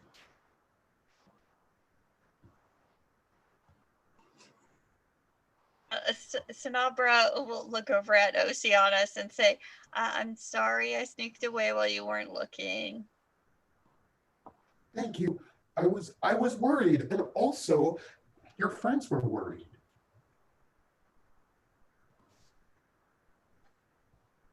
Is it time to go now? Well, finish your sushi. She shoves it into her mouth and then starts climbing back into her agua suit. You also missed a rousing rendition of Baby Nautilus. Oh, well, now we can sing one about a crab. Baby best crab. Baby crab. and that's beamed over all the cons. Right. I just got it out of my head. Hopefully all the Maverick kids are just kind of up there going,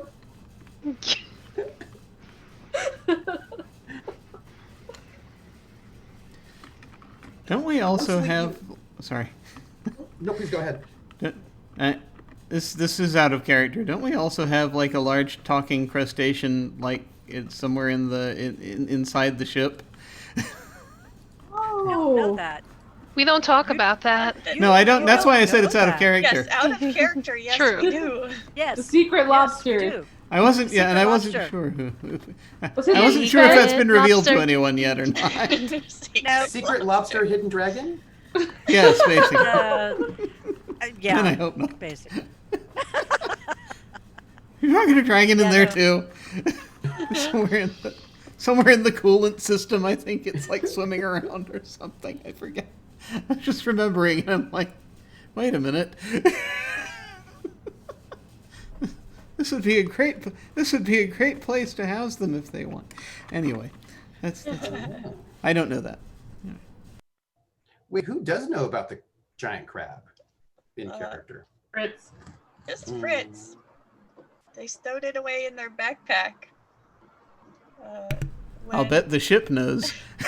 Oh, Yeah. yes. I was actually just side channeling our station master about what conversations the lobster and the ship have been having to make sure that they don't let on to anybody else what's going on. Oh. Well, that's great.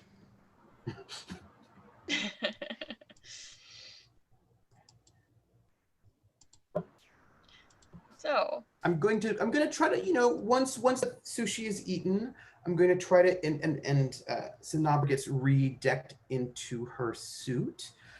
I'm going to see if we can get out of this enclosure.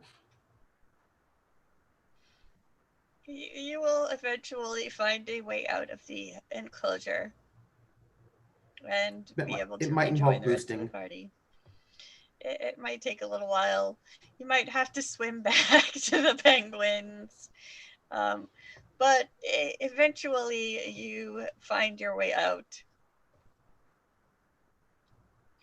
And as you rejoin the party, Sinabra sort of slows down a bit.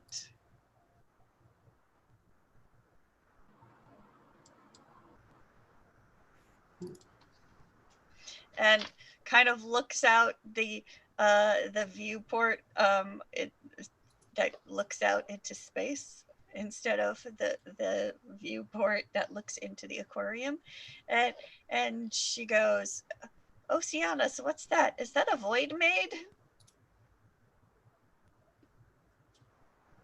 I look out. Is it? I'll make a perception check. Perception? What about investigation? No. Sure. I know. Oh!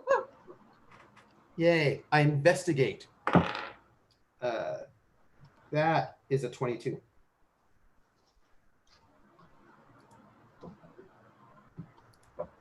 I scan.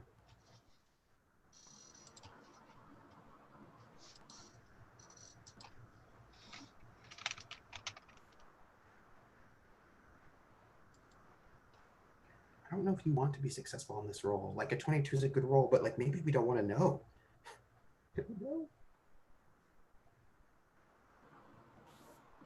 You think you see something floating by outside the window, but it disappears out of view before you get a good look. What did it look like? It sort of looked like fins, perhaps, or maybe jellyfish tentacles or something like that, but you're not quite sure. What? Oh. Rick-a-rah. Rick Mara was sort of just staring off. Thinking about dinner. What? I saw a void maid. They're real. He just rolls his eyes. Okay, sure. Awesome. Just Fritz, I saw one. In Saw space. one what? A void maid. Out there? Yeah. You saw something out there. Yes. Fritz looks around for something to stand on so they can look out the portal because it's too far up for. You want a Don't you have, boost? like a periscope or something? No boost. Just looking for a. Fritz will stand on their backpack to try to look out the portal. You look out, but you just see stars. Let's be honest, there is nothing floating out here. Well, maybe not now, but I saw it. So did Snobber. I roll at Oceanus, but take a closer look at the kid. It's like, what did you see? I don't know. I thought I saw something, but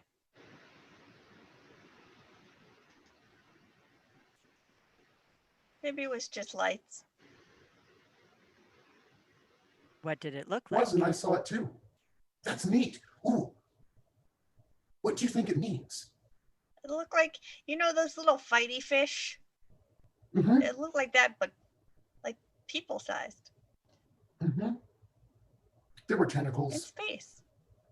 Mm-hmm.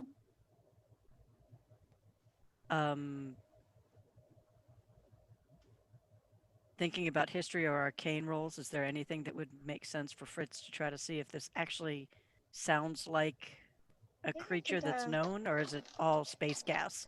You can make a history roll. Okay, history was +4. Okay. Ooh, 18 + 4, 22. Okay. You have heard tales among spacefaring folk that talk about seeing sort of like jellyfish-like creatures or like space mermaids, but it's usually like nobody has any proof that such things exist. So it might be folklore, it might be, you know, tall tales. Are these stories usually accompanied by tales of like shipwrecks and disasters, or is just sort of more just like randomness? It's usually tales of things people have seen either before or after making void jumps, that sort of thing. Yeah. Okay.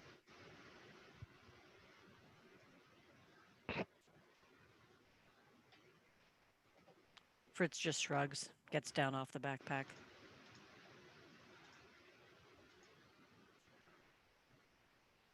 I make sure that Sinabra sort of comes along, but now I'm very excited because clearly, I'm going to swim up next to Narita. Do you think maybe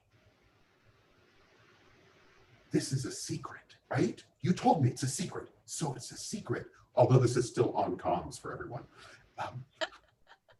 What if void maids might be the key to finding the Poseidon solution? Yuri's kind of looks over and just... No? Oh. Okay. So, Oceanus, what's the Poseidon solution? Yuri goes on the comms, none of your damn business. Next. I feel like Oceanus has already explained this to the party once.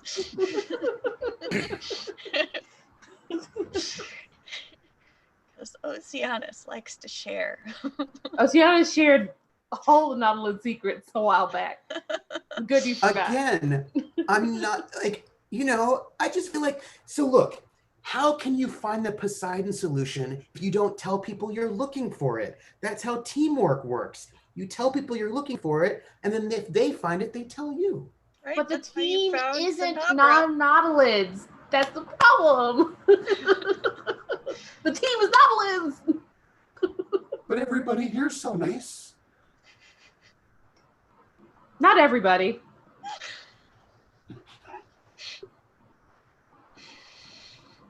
I think we have to find void maids. I think that'll be the key.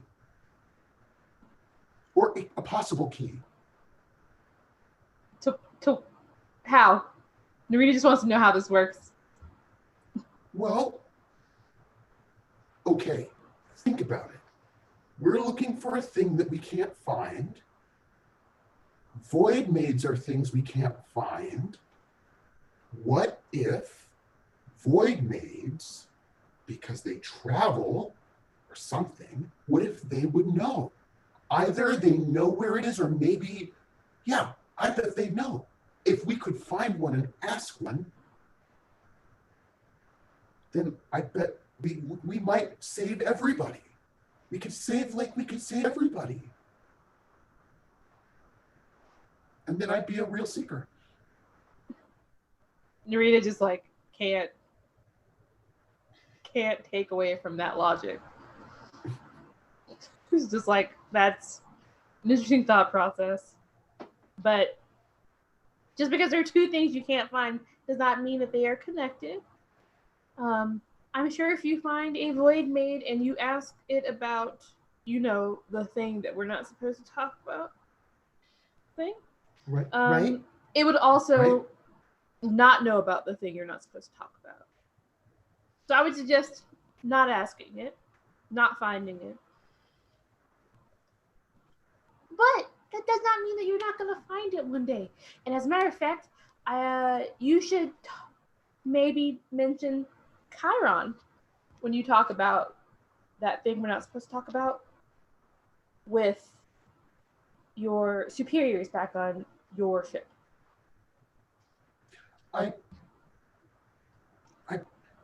Oceanus. Sometimes they don't listen to me. Would you do me a favor? No, it's true. Sometimes they don't. I know, it's shocking. But, Narita, would you do me a favor? Yes, maybe. Wait, maybe. I take back that yes. I said it too fast. So, you have your own ship, and I bet you're the captain. And you can sort of decide where you're going, and you can do all those things. Would you look for void maids and ask them, like, while you're traveling? If I come across a void maid, I will ask. Yes. Yes. Okay, because I just have a good feeling about it. I can do that. Thanks, because I don't think my captain will listen to that suggestion.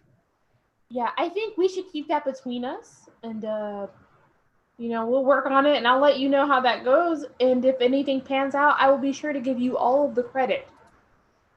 No, you don't have to give me the credit. It's okay. It was your idea.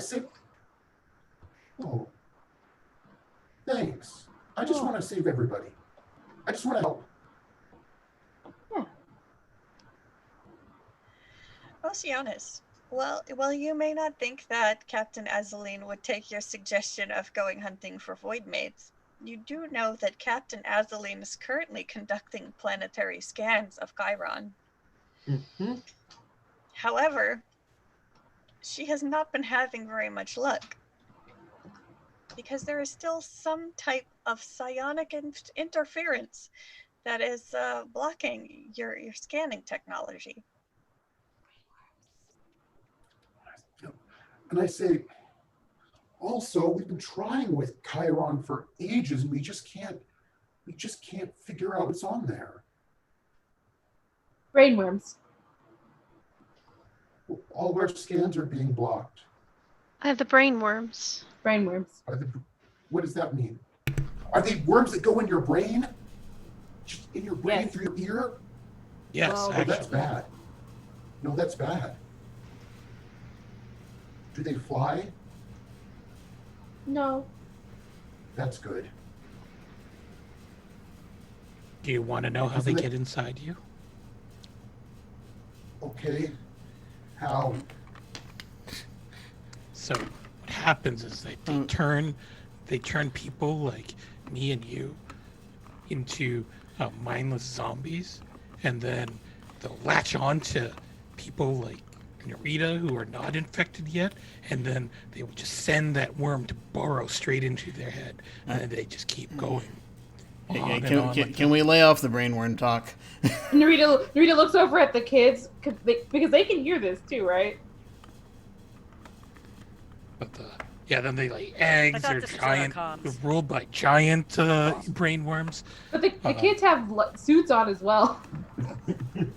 So if they've got comms in their suits and they Depends on can hear which this. channel, yeah. It's Yeah. just like, But- Only three but of that- them turn and look, and you can Yeah. see their eyes get real big inside their suit. But you know what was the real nasty thing on that planet was an Fritz jams the aboleth. signal right then.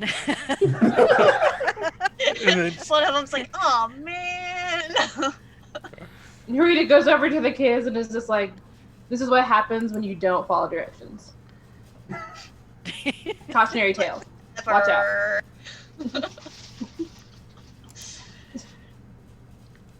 Maybe you should speak to my captain. If you've been on Chiron, you could speak to Captain Azalee.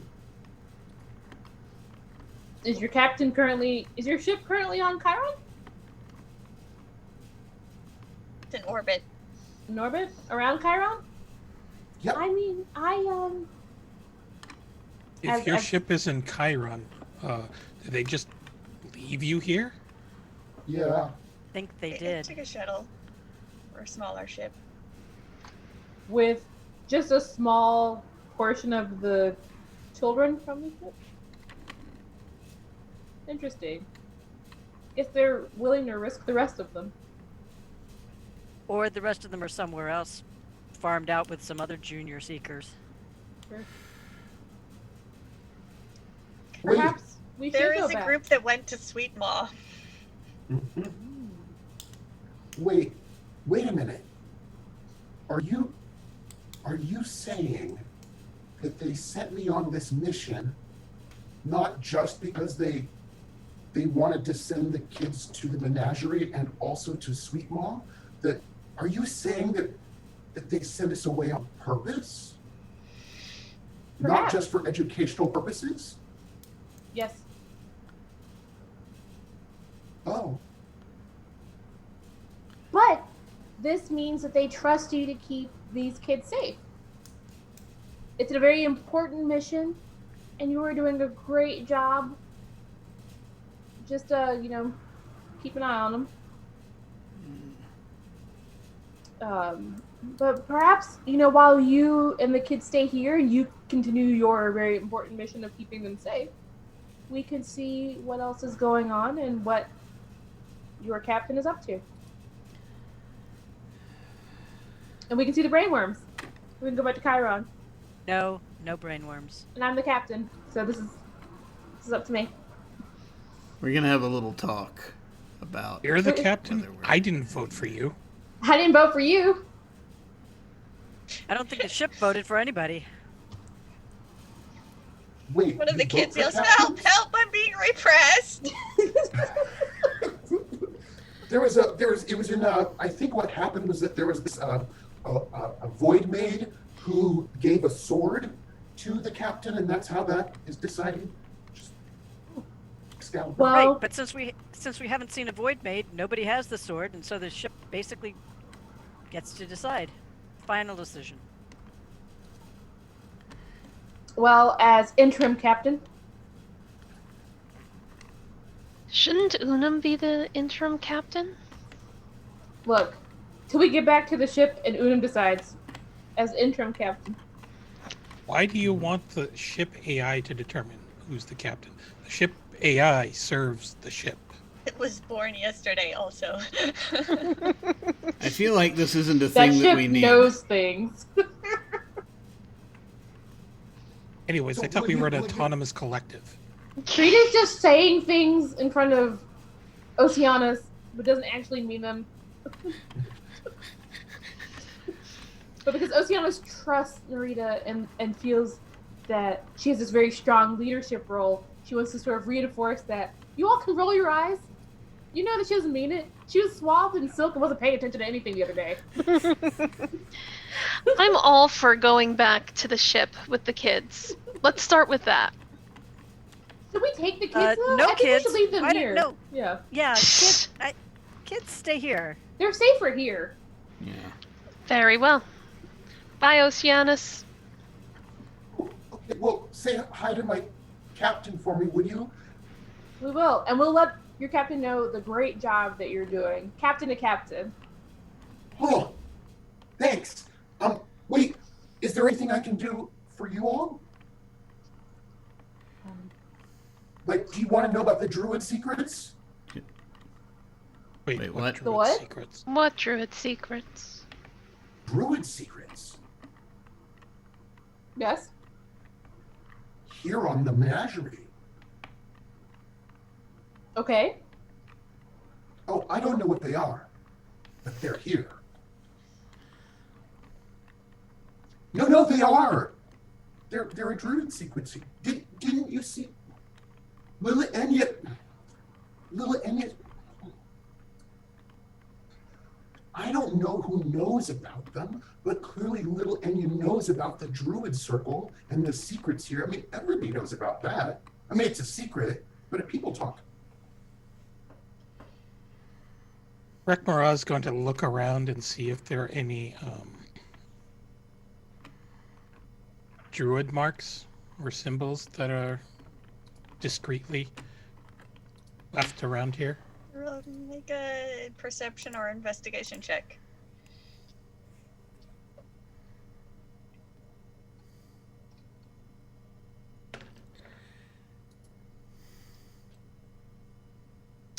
We've got a 15. You do indeed find some markings in Druidic.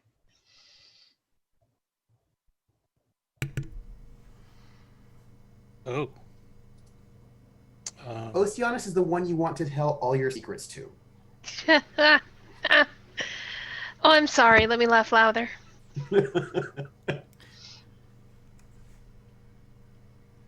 Can Rekmara read the druidic lore? Yes. Rekmara can read Druidic. This particular marking says B was here.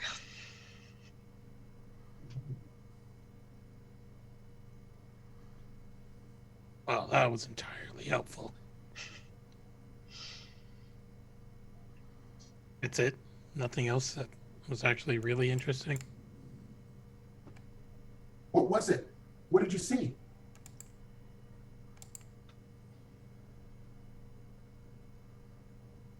Yeah, it was nothing. Was it nothing? Yeah, it said that Narita's not a captain. That's what it said. Why would druids say that? Because druids are full of lies. Oh. Oh. Huh. But do you know how many druids come here to the menagerie all the time? I've been here for a while. Druids show up all the time here. They can't be here for no reason. Why are you here all the time? Because they sent me on this mission. I've been here a while. To answer your question, Rekmara, somewhere in the vicinity of B was here. There's also another a marking that says Witwiki was here, and there is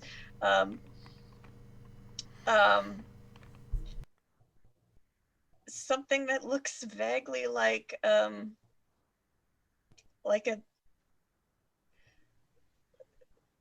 maybe like a 3D rendering of a D6 or possibly the symbol of the obelisk. So what were the other names? We had we had B was here. Did you say Wiki was here? Witwiki. Witwiki? Mm-hmm. Those are the only two names? Yep. Rekmara is going to take out a druid pen, I guess, and he's going to just write in druidic lore, B and Witwiki suck.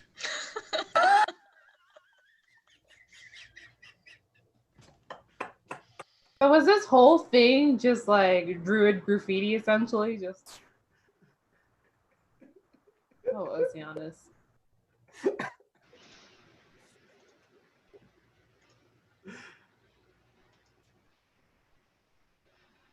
Anybody want to put $5 down that Rekmara's going to tell him that he's put a counter spell on it to protect this place for all its days?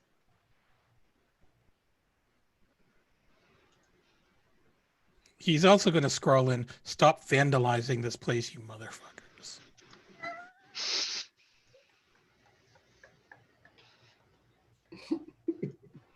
Now that's a counterspell.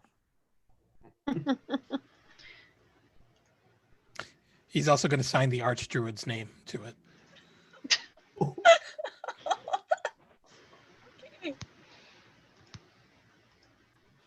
I just pretended to be captain. He's pretending to be the archdruid. We're out here doing things. Mm-hmm. Oceanus will take the whole gaggle back to the shuttle, because I imagine they're sort of we're here, like it's a big menagerie. There's a lot of learning to give these little ones. But you look for the Void Maid, right? If we come across it, we'll be sure to ask it about. Narita looks around. You know what? Right. Poseidon solution. Right. Got it. Make sure you scan for them, though, because we just saw one. Do you think they can jump through the void? Do you think that's what's going on with them? I think they also collect knickknacks and little mementos of humanoid life forms. Well, that makes sense. Yeah. That makes sense. Just make sure you scan. Because, listen, you all are really amazing. You're amazing, Oceanus. You keep being amazing. But you Thanks. also stay very vigilant, please. Please keep these children together, please. Yes, I will. And if you see the Void Maiden first, don't talk to it. Don't speak to it. Don't ask it any questions. Please just leave. Why? You have an important duty to keep the children safe. Right. I mean, I think sometimes Void Maids eat people, but like if they know the answer to the question, wouldn't it be worth it? Not when I have the kids with me, of course. Right. Well, your primary duty is, being a guard, a guardian. Please let that be your primary duty, and don't engage in any risky activities. Eyes on the prize. If we see a Void Maid, we'll feed it Narita in exchange for the information on the Poseidon. Why are you like this? Don't do that. All right, we'll feed Lasness. No, Lasness is also really nice. Don't feed them anyone. Just ask nicely. He can't do that, so he has to feed it. Someone else will ask. Don't worry. Okay. Thanks. If you need anything. We know where to find you. Thank you so much. May I have a hug? Of course. I give Narita the biggest hug. You're just Narita's kind of taller. squeeing inside of her Yeah. like suit. And as you finish saying your goodbyes, Oceanus, you feel a little tap on your aqua suit, and there is Sanabra, and she pulls something out of her backpack and holds it out to you, and kind of whispers and points to the party. Can you give this to them? Yeah. Yes, but hold on. And I take it, and I give her a wink like, good job. And I walk over to Cole.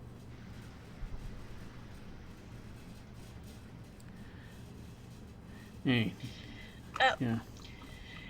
Cole, the item that is handed to you looks something like the hilt of a laser sword.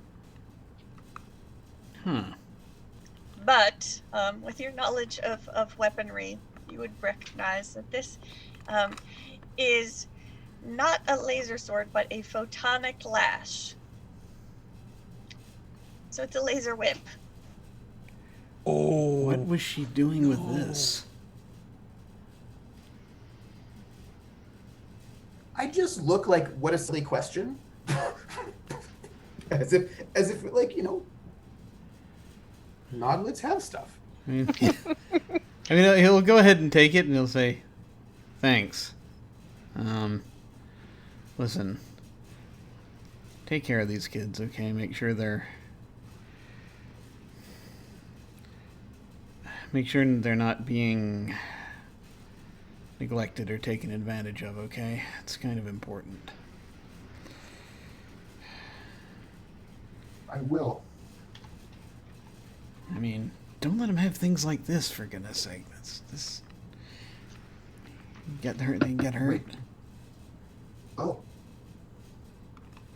Huh. Okay.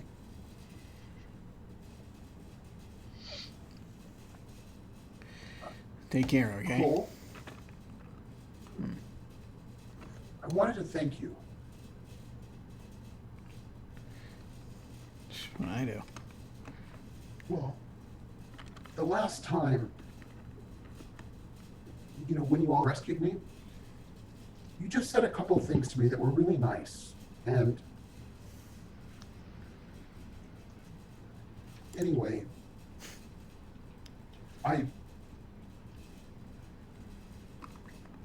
the people on my ship treated me a little bit nicer anyway afterwards. So thanks. Good. Look, nobody deserves to just get thrown out into a situation like the one they were throwing you out into, like that. All right. But don't. Thanks, but. Can I ask let's between you and me, let's not let word get out that I'm nice or anything. Might ruin a guy's reputation, you know what I'm saying? Right, but did you speak to my captain?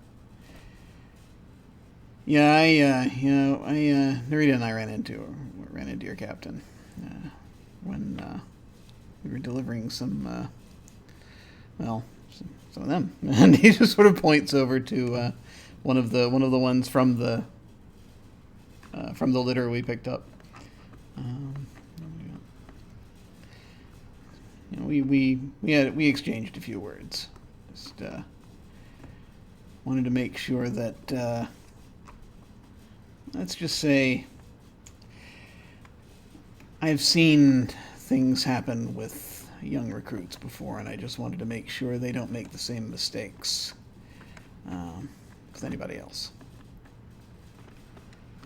Thank you. Also, they started giving me more training. Good. That's a very good sign. So, thanks. Don't worry. Their nicknames for me are nicer. Nah, don't worry about it. I mean, just pay it forward, right? Look at the ones coming after you.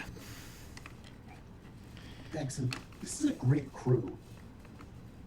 One day, I'll be, after I find the stuff, the secret things, one day I'll be on a ship like this. Well, hopefully one a little more organized. Well, but your captain's amazing. Wait, I see what's going on here. You're the XO. Yeah, we'll go with that. Head of security, pointing to Lasness. Engineer, pointing to Fritz.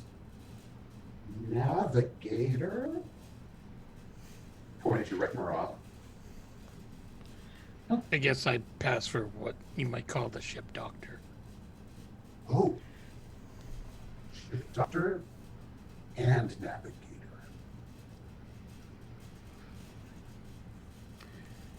You're great. Come on, kids.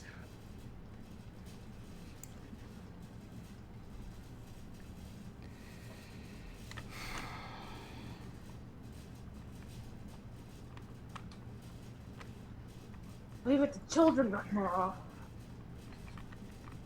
Oceanus heads off with his charges. They all seem to be paying a little closer attention now and have somewhat settled down. It's a little bit of baby Nautilus singing in the background. Fritz shuts down all but one of the tags and converts it to a longer range pickup so that we have sort of a beacon tag. If we're in the area, I'll pick up pings on one of the random kids, figuring that they'll be with the ship. Sure. Got like a little shuttle where we're sort of like probably like in sort of slightly longer term docking because we've got it's like multiple trips.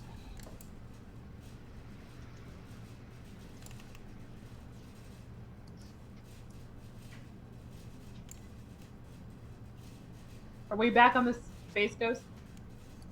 Did up to we you, are you- manage to? Did we get the?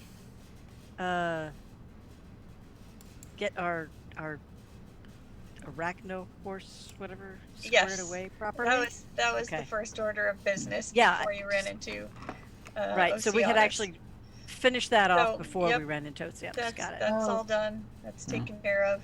We I gotta will do get it. So you're a frogman some numbers. Well, that's right. We are not going to do that. A deal is a deal, Rekmarov. I will also quietly at some point, as we're sort of heading back, I will try to patch through to Unum Okay. and ask them to scan for anomalies just in case. Just in case there's something out there, because, after being with, Space Rangers for quite a while, you hear things, and you never know. Something like that might be out there. So Unum begins conducting a scan.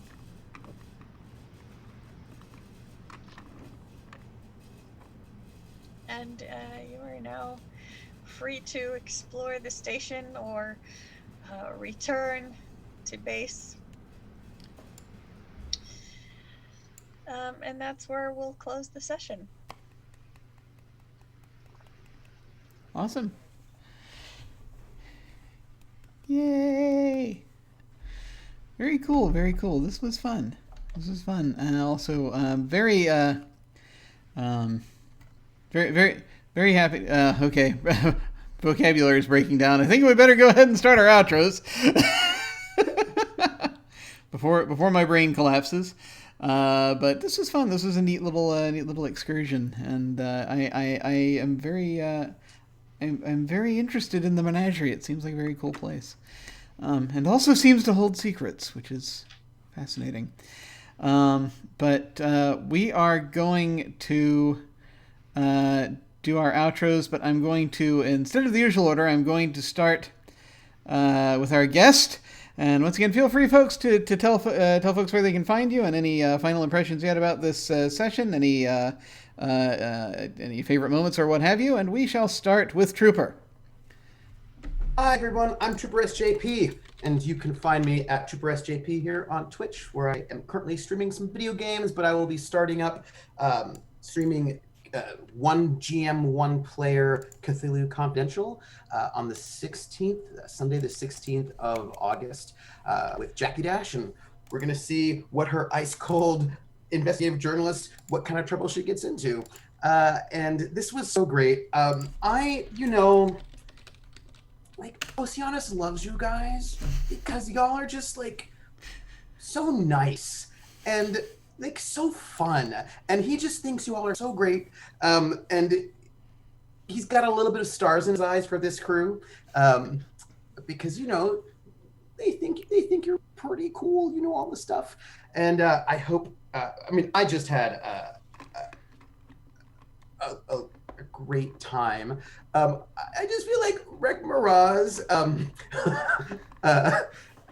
discussion of science in a way that was excellent. I enjoyed that very much. I enjoyed Fritz's this crew. Y'all are a bunch of salty folks who are like, we don't care, but then you all really do. Like there's Fritz putting the tags on people, and it was just lovely. I love being able to see this crew as the sort of friendly, helpful, kind people that Oceanus knows that they are. Awesome. Let us go ahead then and go on to our station master, Alyssa. Thank you for joining us, Trooper. It was wonderful to have you. And thank you everyone for watching. Favorite moments from tonight? Everything. It's nice to finally have an excuse to drag everyone to some of the other stations that I've created. So I had a lot of fun. You can find me on Twitter at Origami Shuriken, and occasionally on Twitch. I need to get into a more consistent schedule, but in the meantime, you can find me back here next Sunday for more of this. Yay! Awesome. And now over to Mem. I knew I was coming and still didn't unmute myself. Hello everyone, I'm Uncertain Memory. You can call me Mem. Favorite moments tonight were the entire thing. I love this little menagerie. It was a great time. Trooper, thank you for coming. I love it.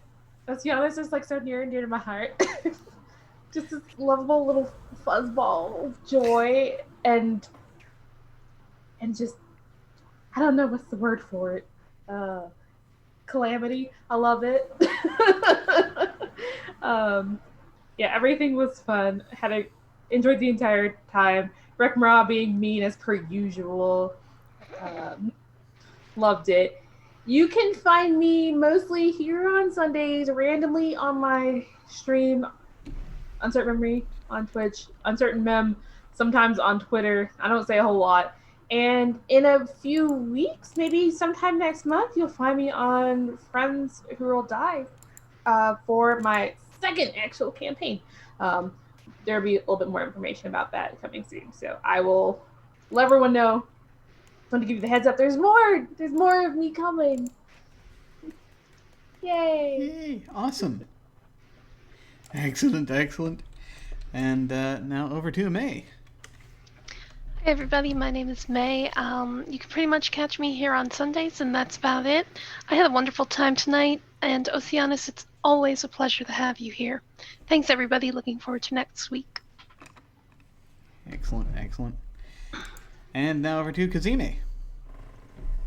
Hi, everybody. I'm Cazimi. Again, you can find me here on Sundays and pretty much nowhere else.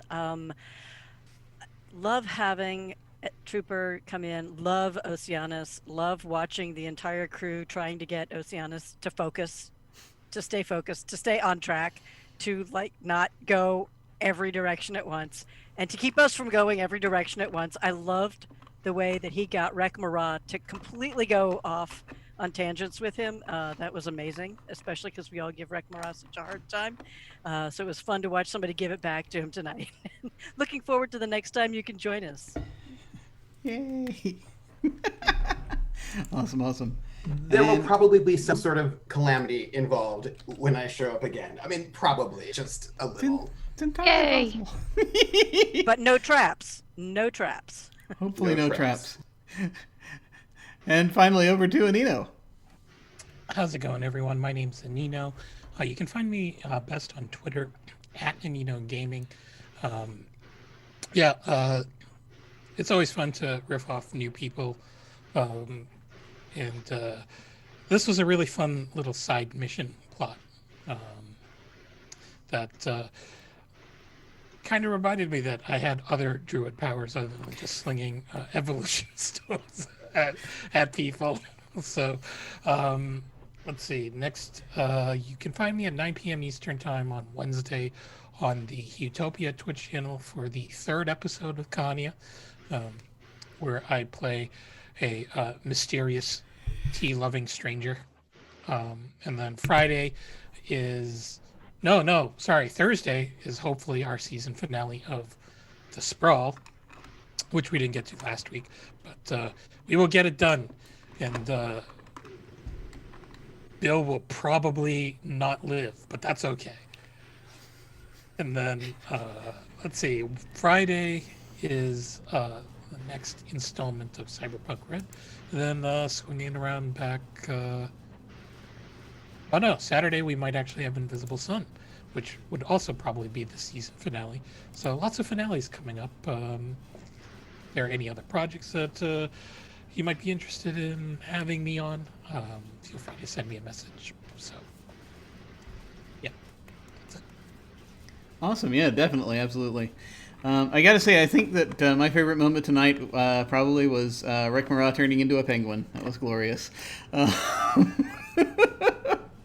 And always awesome to have Trooper on. So thank you so much again. Just because it's Oceanus was very defined a lot of things for the party, actually, the first time we saw them. That conversation about we forgot to say no traps actually was a thing that happened in character. And, that's been a thing ever since. So it's always wonderful to get to interact with them, and indeed to interact with Troopers. So thank you so much. And once again, I also want to give a shout out to Jade Nebula. Thanks again for the art, the lovely character art that you see. Once again, I'm Jim Ryan. You can find me at OtherDoc on both Twitch and Twitter. My website is jim.com, where you can find my Geek Observation podcast and links to my various other podcasts, audio dramas, writings, and such. I have links down below to my website, Twitter, YouTube channel, and some fiction and games I've been working on, along with links to game signups and applications to join our Discord. I will take one more opportunity to mention that since, as has been noted, that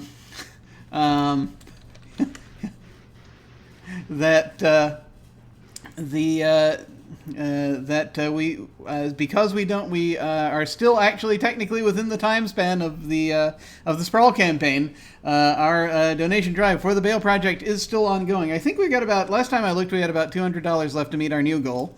So always welcome to give to that. We are Team Phyllis. Go check that out again. It's the Bale Project, which helps out protesters, providing them with bail assistance, which is unbelievably important right now. So please check that out.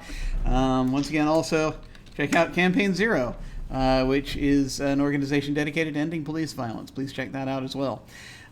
So as for me, Monday night, I am over on Salty Sweet Games playing in their sci-fi fantasy campaign Strange Invasion.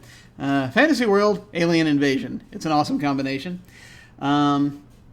Hopefully this Thursday we'll actually get to the Sprawl finale. Couldn't do it last week because I've had some medical things going on. And so this is a thing that is ongoing. I have to see how I'm feeling basically on a daily basis. But hopefully we'll get that done this Thursday.